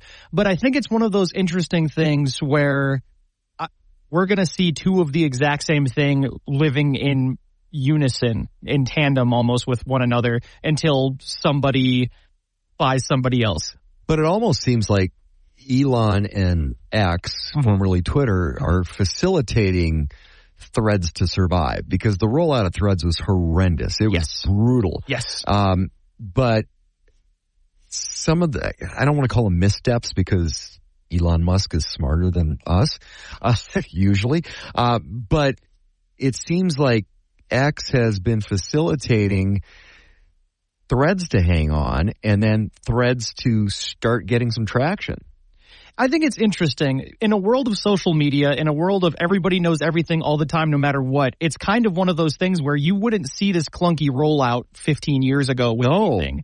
First impressions mattered. Exactly. And I think that's becoming less and less of a true statement. People are kind of seeing the nuts and bolts of things and being like, well, this isn't good, but giving it a second shot, because it's like, well, I saw it when it was bad. I was there for the first part of it, and now it seems like it's getting better. I'd like to be part of that conversation.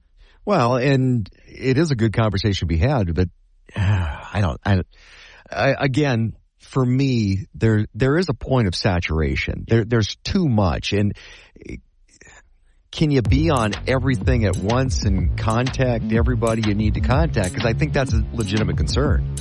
You know, it's a great question, and we'll just have to keep tweeting at each other and see what happens. Jordan, our social media expert here on the Tech Ranch. And we're back with the Tech Ranch. Get ready for more amazing tech insights from the guru of geek, Marlo Anderson. And now joining us on the Tech Ranch, Jim Barker. Jim, how you doing? Doing great, Marlo. So you're beaming into us from Dallas, Texas with Live Earth. So tell me a little bit about Live Earth. Yeah, absolutely. So We have a data platform that's a software as a service platform that basically ingests a lot of third-party data to help organizations make better, faster decisions. So in general, if you think about, having access to a lot of data around weather and events that are taking place, external events normally to an organization, they leverage our platform to have data that tells them how to make better and faster decisions based upon it. So give me a case study. Everybody talks about the weather, right? So give me a case study in how we would use your platform with weather. Yeah, absolutely. So I'll use one of our large enterprise clients that has about 7,000 locations retail locations around the United States. And what they use it for primarily, Marlo, is to identify events that may disturb, that may affect safety and security and also disturb their business in any way. So as an example, we deal with these. California deals with fires quite often, things like that. Basically, they use our platform to say if a fire pops up within a radius, and this is kind of like the weather piece, but you can imagine same thing. I'm in Dallas, so it's normally tornadoes here. So if anything pops up in those areas, we get really early indicators from our data partners and are then able to notify our clients of those types of events taking place. So as in this particular case with this retailer, if a fire pops up that's within a 10-mile radius of one of their stores, they get an alert. We give them an alert, a really early alert on that happening. So they know about it normally before, either at the same time of the news or before the news, to go into action around how do we make sure that we do what we need to do to, protect our employees, communicate out with our customers, and make sure that no one's in harm's way, if that makes sense. Sure. And I would imagine that, if you have 7,000 locations, for example, you're probably not, you don't have people in the main office monitoring weather for every location. So there are markers in place. I'm assuming that if there's something significant going on around one of their stores, that's when they get brought into this. That's right. So literally they would sign up for a user license of our platform. They would then, import their data from their location data. They would set whatever radius they want around those and, put anything around, if you think about tornadoes, earthquakes, fires, even protests. One of our data feeds detects gunshots in certain areas. So any of those types of things that they know could have an impact on their storefronts, we send them an alert on it so they don't have to sit and really watch a monitor or a big screen in a knock environment, although some of them will actually use our platform for that purpose.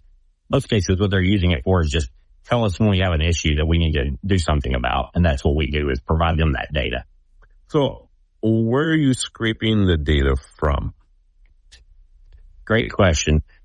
We get the data really from a couple of different avenues. One is through data partners. So the easiest for most people to relate to is like IBM owning the Weather Channel. IBM is a partner of ours. They provide us weather data. We actually have a couple of other weather sources that have really niche areas around things like detecting lightning and things like that we bring in. But most of our data comes through data partners. So we basically subscribe to them. We have a fee-based arrangement with them to bring their data into our platform. The other sources are just, sometimes we can find sources, and oftentimes like clients will come to us and say, hey, we've got a team of analysts that have been pulling from these 6 or 8 different sources that they're watching it. It's public data. So we'll go out and find public data sources that are readily available and set up a routine to update our platform, either live streaming in or on a batch process. So things like for instance, even beyond like the weather components and things, we also stream in demographic data. So if you think about like anonymized IRS data down to like a zip code level across the United States, it's only updated once a year. So it's not like we're streaming that data in, but we can build data around, household income levels in certain areas of the country and things like that a lot of these retailers will use for like area research and planning and other application needs. So as we went through the pandemic, I think still sits at top of mind for a lot of people. Are you able to analyze like hot pockets of viruses and that type of thing too? Absolutely. Some of our healthcare feeds into the platform are really meant for the purpose of finding early indicators of when things are on the rise around, COVID, flu, things like that some of like our healthcare clients will use. Think of hospitals for staffing needs and preparation and those types of needs, but then also governmental organizations that want to know about those things so they can also plan for it. So does this give, one of your clients then the ability to, not just react, like in the emergency or whatever, because I see that would be more of a communication thing between like the home office and one of their, like retail locations or whatever. But does this become like a logistics type of scenario too? So, if weather is bad or predicted to be bad in one part of the country and, a little different in another part of the country, that you can maybe, ship more products to like a large retailer, to get ready for this particular weather event, or talk me through some of that too and how they use that. Absolutely. So some of our clients will use the weather for the purpose of like forecasting so that they know, demand, like product demand, what they need in certain storefronts. And then others like, transportation logistics organizations will use it for route planning. So they'll use it for, just thinking about certain areas of the country that are impacted heavily by weather, like snowfall in certain past areas out like in Nevada area where, if there's storms coming in that's going to have any impact, a lot of cases when those freeways shut down, that may delay, especially like with cold storage and things of that nature that has a time limit on when it needs to be somewhere. So a lot of logistics companies will use it for that purpose as well. It's a great question because part of what we struggle with really with transparency is that there's so many different applications for businesses. Even to what you're asking there, we've got one, vertical, cold storage company that actually uses the platform for the purpose of supply and demand. So they're looking at everything down to, how many burgers are ordered in Dallas, Texas, to know how, their planning associated to what the transportation logistics are going to be, and then product demand for that particular market. So it's kind of fascinating when you think about the whole realm of big data and all of the information that's available to people, and how do you bring it in and pull it into a platform that you can make sense of. And that's kind of our approach to the market, is to say, hey, you can bring your data in, and anything that's got a time and location stamp on it, we can make really good use of for planning purposes. The forecasting part of this too, I mean, that has to be a big deal, for businesses, the ability to make sure that, inventories are right in particular locations. Cause cost controls, of course, are so important to businesses. Totally. And a lot of it's around, we've got one client that's got a really heavy focus around out of stock. They want to make sure that they have no out of stock moments. They want their customers, this is very retail focused in their environment, and they want when people come in and they have a high end, product selection. What they don't need is anything that's out of stock. So they're very heavily focused on studying the data and making good use of it. You've returned to the Tech Ranch, where technology is our passion. Let's jump back into the conversation with Marlo and Steve. And in case you're just joining us, Jim Barker from Live Earth. Jim, this is crazy fascinating. So I'm kind of a big data guy. What do you prefer, data or data, by the way? We hear it used every way. I usually say data. Yeah, but do you catch yourself saying data occasionally too? I do. Depending on who I'm talking to, if they use data, sometimes I just adapt naturally, not by conscious effort, but I just fall into a pattern of that. So absolutely. I'm exactly the same way. It's kind of funny, but it's always one of those things that obviously you say it either way and it means the same thing either way, but it's one of those words, I guess, that always brings a smile to my face. Of course, are you a Star Trek fan?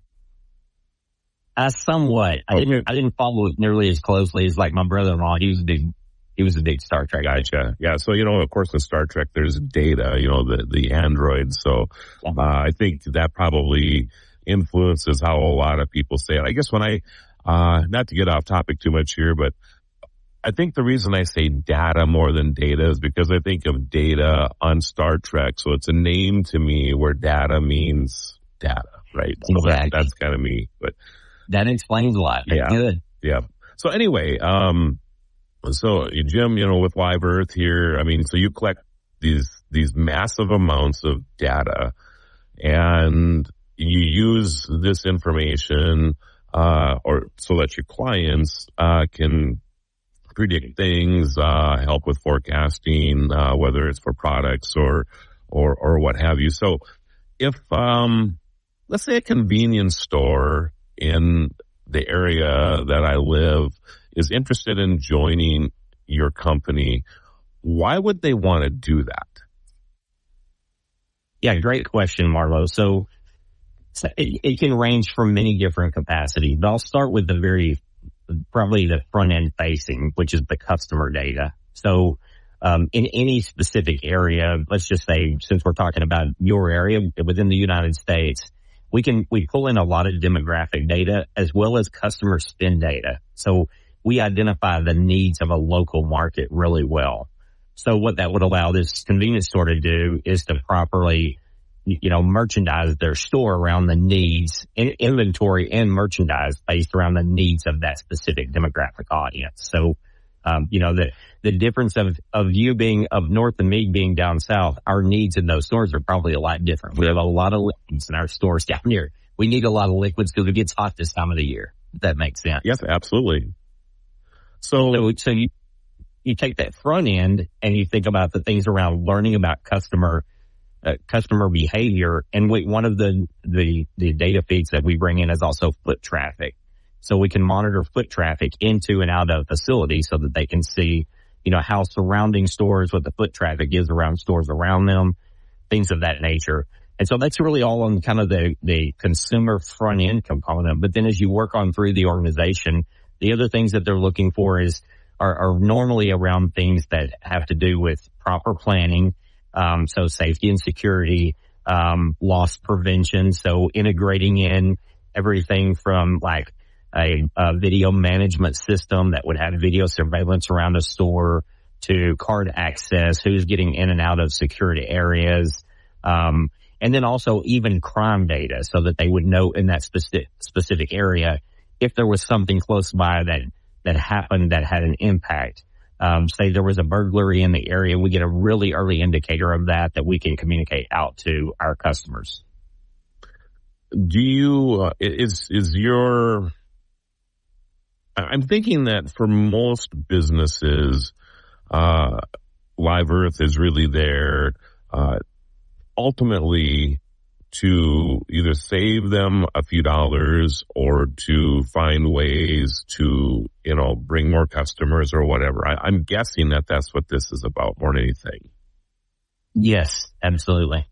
Are there, go ahead, Jim. Oh, yeah. So on the, to save them money in a lot of cases, if you just think about the scenario you were talking about in retail, a big area that a lot of these organizations focus, which is a little bit different if it's just one retail store. But in most cases, many of our clients have, hundreds or thousands of storefronts where they're using our platform to help with things like loss prevention. So integrating in all of those systems so that they can pick up and identify things that may be impacting, theft, shrinkage in those stores, things like that. And so that becomes a big one around the cost component.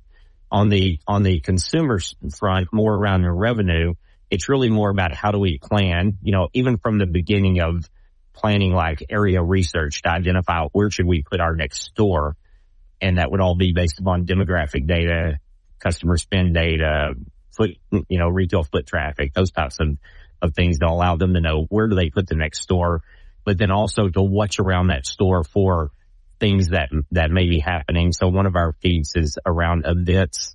So we bring in events in an area so that we can identify any major events or even any planned events that we can pick up on that would allow them to properly, merchandise and plan for those types of events so that they have, if there's a big concert somewhere, they want to make sure that they're stocked up appropriately for the things that people would go to a concert and need. That makes sense. You bet. So our guest, Jim Barker. He's with Live Earth. Jim, I'm assuming you have a website. How do people tell you? Yeah, tell me your website real quick. LiveEarth.com. Very simple. LiveEarth.com. Yeah, so go check that out, everybody. So, Jim, I'd imagine customer service has a lot here too, right? I mean, if you're a store, you want to deliver the best customer experience you can for the people coming in. Do you have some case studies around that where you've discovered some things for somebody that has made that customer experience better? Absolutely. Great question. One of our customer experience use cases is around identifying things that where we'll bring in a lot of our clients will use like surveys and feedback. Even if you think about a retail store, anytime we go buy anything now, we typically pay with card, and on the card reader it has the thumbs up and thumbs down. Right. It tells them kind of how are things going in the store, how's the experience, and that can be at a restaurant or convenience store or what have you. Some of that data that comes through there, they would then feed into our platform to allow them to start building like models around machine learning to pick up, what areas of the country are they having the best customer experience. And then what they'll do is with our data, we will also bring in third-party data like around social, so they can pick up on things that might be, anything that may be negative feedback and, bad experience. So, if someone has a bad experience at a retail location and goes on Twitter and says something about these guys aren't that great, and we can pick that up. But secondly, and that's based upon, sentiment, so like social sentiment. But then secondly, we have the capability of tapping into online reviews. So if we think about all of the different, Google, Facebook, Yelp, all the different review platforms that are on the market, we tap into those to give like an online review score. And then we also will action based upon if they have, bad reviews, or if for some reason they set a rule that says, hey, if we trend down below, 4 stars in an area, we want to know about it. Or if our competitors, trending up to 4 stars and we're trending down below 4 stars, we want to know about it. So they can set a lot of rules within the platform to alert them on things like that. I was just going to ask you about social media and if you're able to tap into that data. So obviously you are. Are there other things that you look for, any other markers in social media that can help your clients? Just a lot around sentiment, Marlo. It's, people interpreting people's words can be really difficult sometimes. So our machine learning engine goes through and identifies. We use artificial intelligence and machine learning. So we say we have an AI ML component to our platform that actually does the intelligence around identifying positive versus negative sentiment. So that the idea is to try to get to a place where you can start picking up on those things before they get out of hand, before someone really gets upset about having a bad experience. Or you can usually pick up on, many of these retailers are seeing thousands or tens of thousands of people a day in some cases. And so you can usually pick up on some trends on what people are saying about them publicly. And social happens to be a really good avenue for that. It tends to be a really popular component to our platform for most of our clients. Do you have, a scenario, for example, where, you identify a trend, you have somebody, is getting some negative reviews very consistently, and because of the time of day and stuff, you're able to start tracking down that maybe you have a bad apple on your team or something like that. I mean, I would imagine that this will help you figure that out. Absolutely. Absolutely.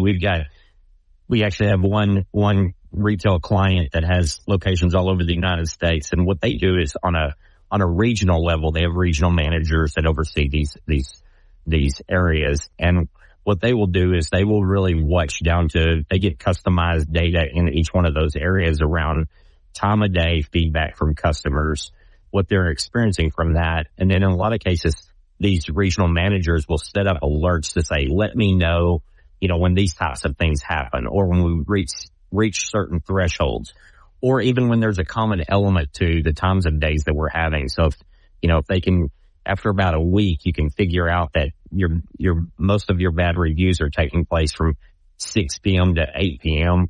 You can usually realize that, okay, we've got a personnel related issue or something going on there. It may not always be personnel, but something's going on there that's that's creating not a so great experience.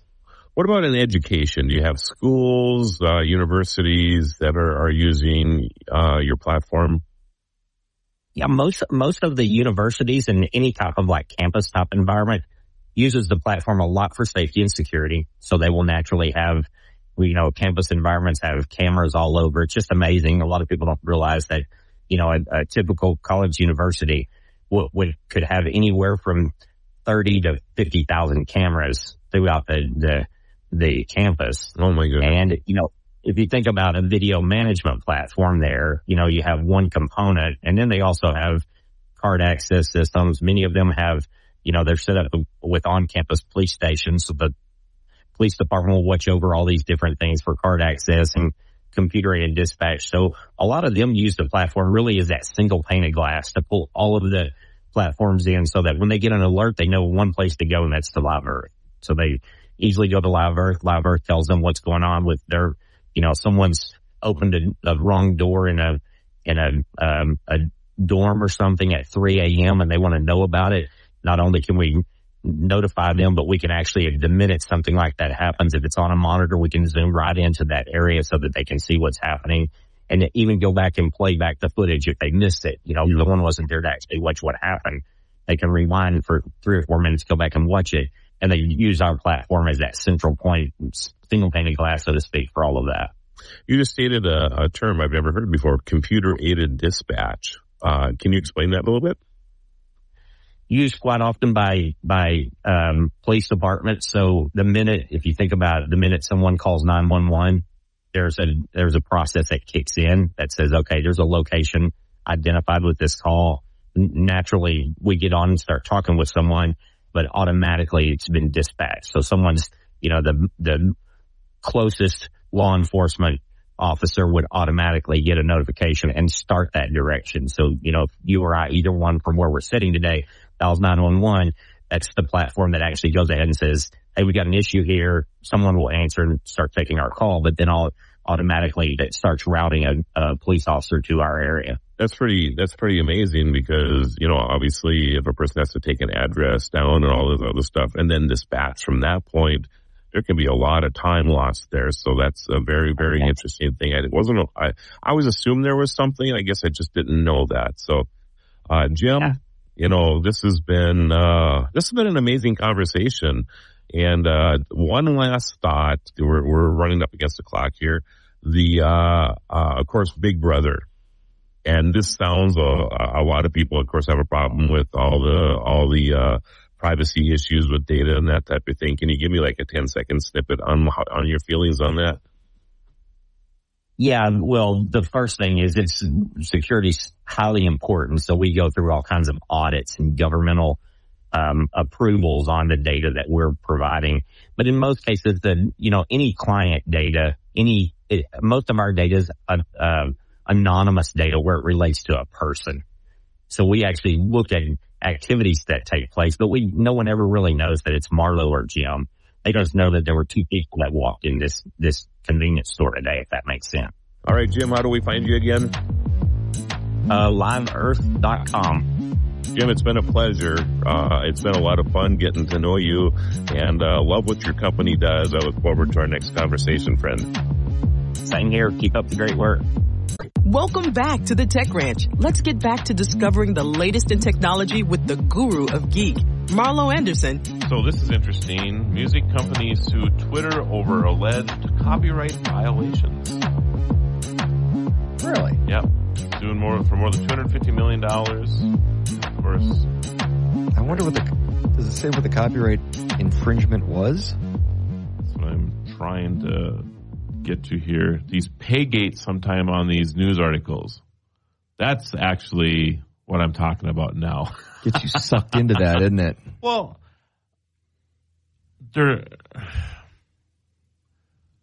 I'm assuming, do you subscribe to anything like the Wall Street Journal or anything like that online? No, I don't do. If I did, I would spend too much money on $1 here and $2 there. Yep. It's just no. So what do you do when you see a story headline and you click on it and then it pops up and it says, hey, you can read the article for $4 or you can I go subscribe. back and then click on it again and then read the next sentence and then go back and click on it again and read the next sentence and go back and read.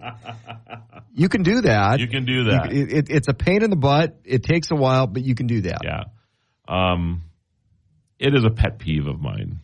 I think there are better ways. I understand newspapers and news outlets, they need to make money too. I mean, there's no doubt about it, and they got to figure it out since the demise of the newspaper print edition, you know. And the Wall Street Journal, by the way, is actually one of my favorite publications. I used to subscribe to it, but I leave home and I come back after a week and I have 10 of them in my mailbox, you know, and I just like, I can't do this anymore. I don't have enough room even in my mailbox to handle it. But anyway, I'm not a big fan of Gates. There has to be a better way. And I don't know what that is. You and I should work on that. Maybe Steve Coin can handle that. Steve Coin can fix that. You can just pay with Steve Coin. Yeah. So that actually isn't a terrible idea. This look on your face. I know, now. like light bulb moment right here, yeah. right? I mean, why couldn't you have a wallet full of Steve Coin, and if there's an article that comes up that you want to read, it could just value it at one Steve Coin. Let's say it's worth a quarter, right? I would, and if it was loaded, ready to go, and I could just push and say, yep, I'll pay a quarter, I would do that. Yeah.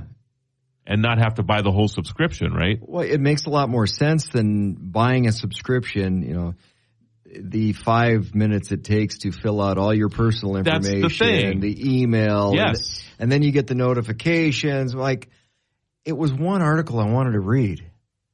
That's right. I'd pay for the article. Yeah. That's an interesting idea, Steve Coin. Yes. It is. Write that down. For those of you just joining us, we had a whole I don't know how many or a few segments, couple segments of Steve starting his own cryptocurrency called Steve Coin. So we'll be looking for that in a advertisement near you. Yeah. Get Steve Coin. I was thinking in the dog space world, but actually the newspaper space.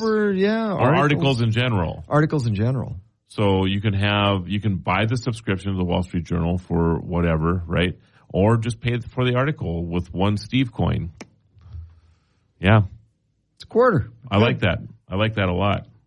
I'll have to suggest that somewhere. I think you just did.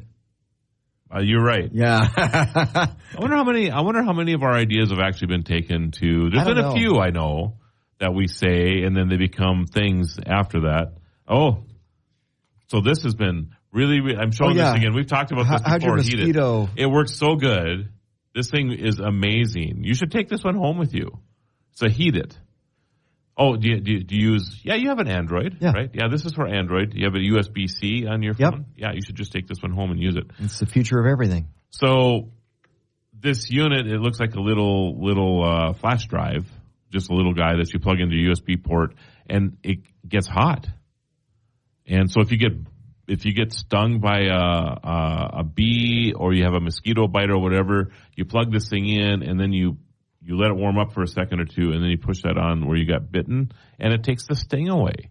This thing actually works well.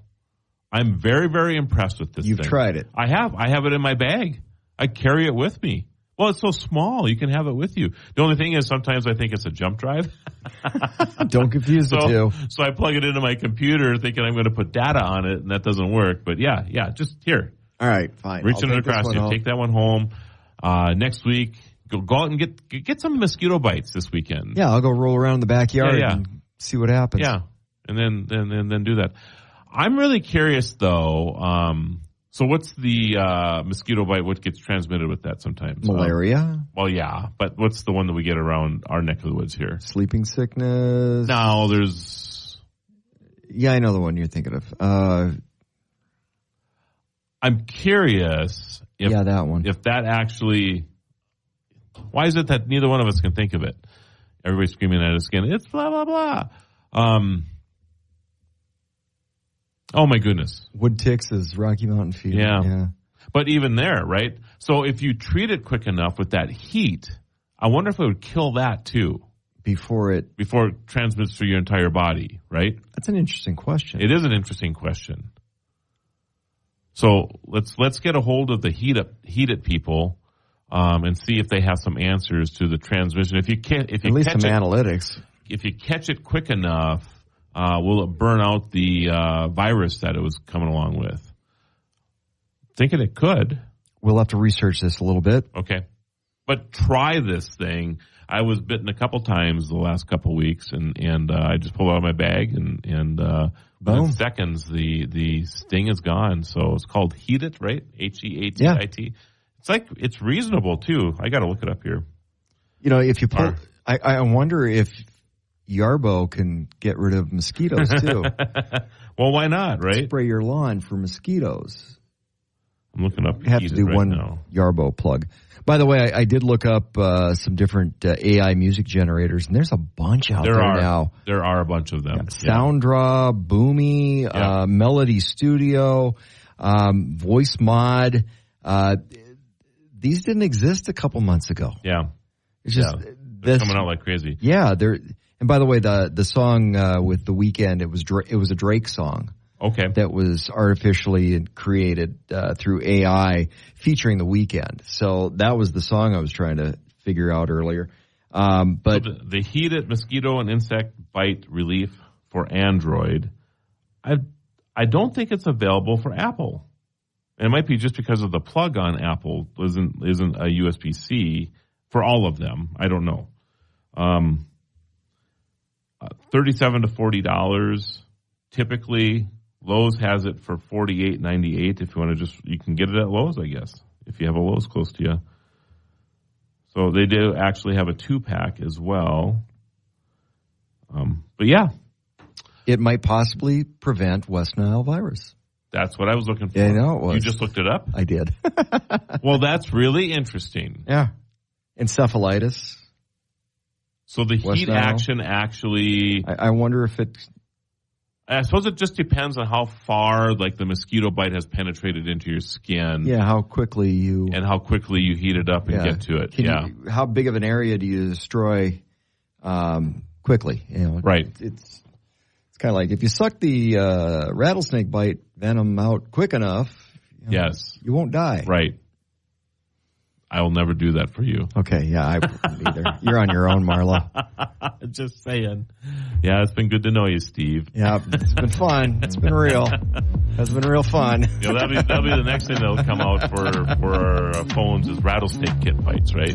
Oh, that'd be cool, actually. Cool. I wonder what that would look like. Yeah. All right, everybody. See you next week. This has been the Tech Ranch. Have a good one. And that's a wrap on another fantastic episode of the Tech Ranch. Remember, if you have any questions or want to suggest topics for future shows, visit thetechranch.com and send us your thoughts. You can also listen to past episodes and watch exclusive interviews not featured on the radio show. Be sure to follow Marlo and Steve on social media by clicking the links at thetechranch.com. Until next time, keep exploring the world of living with technology.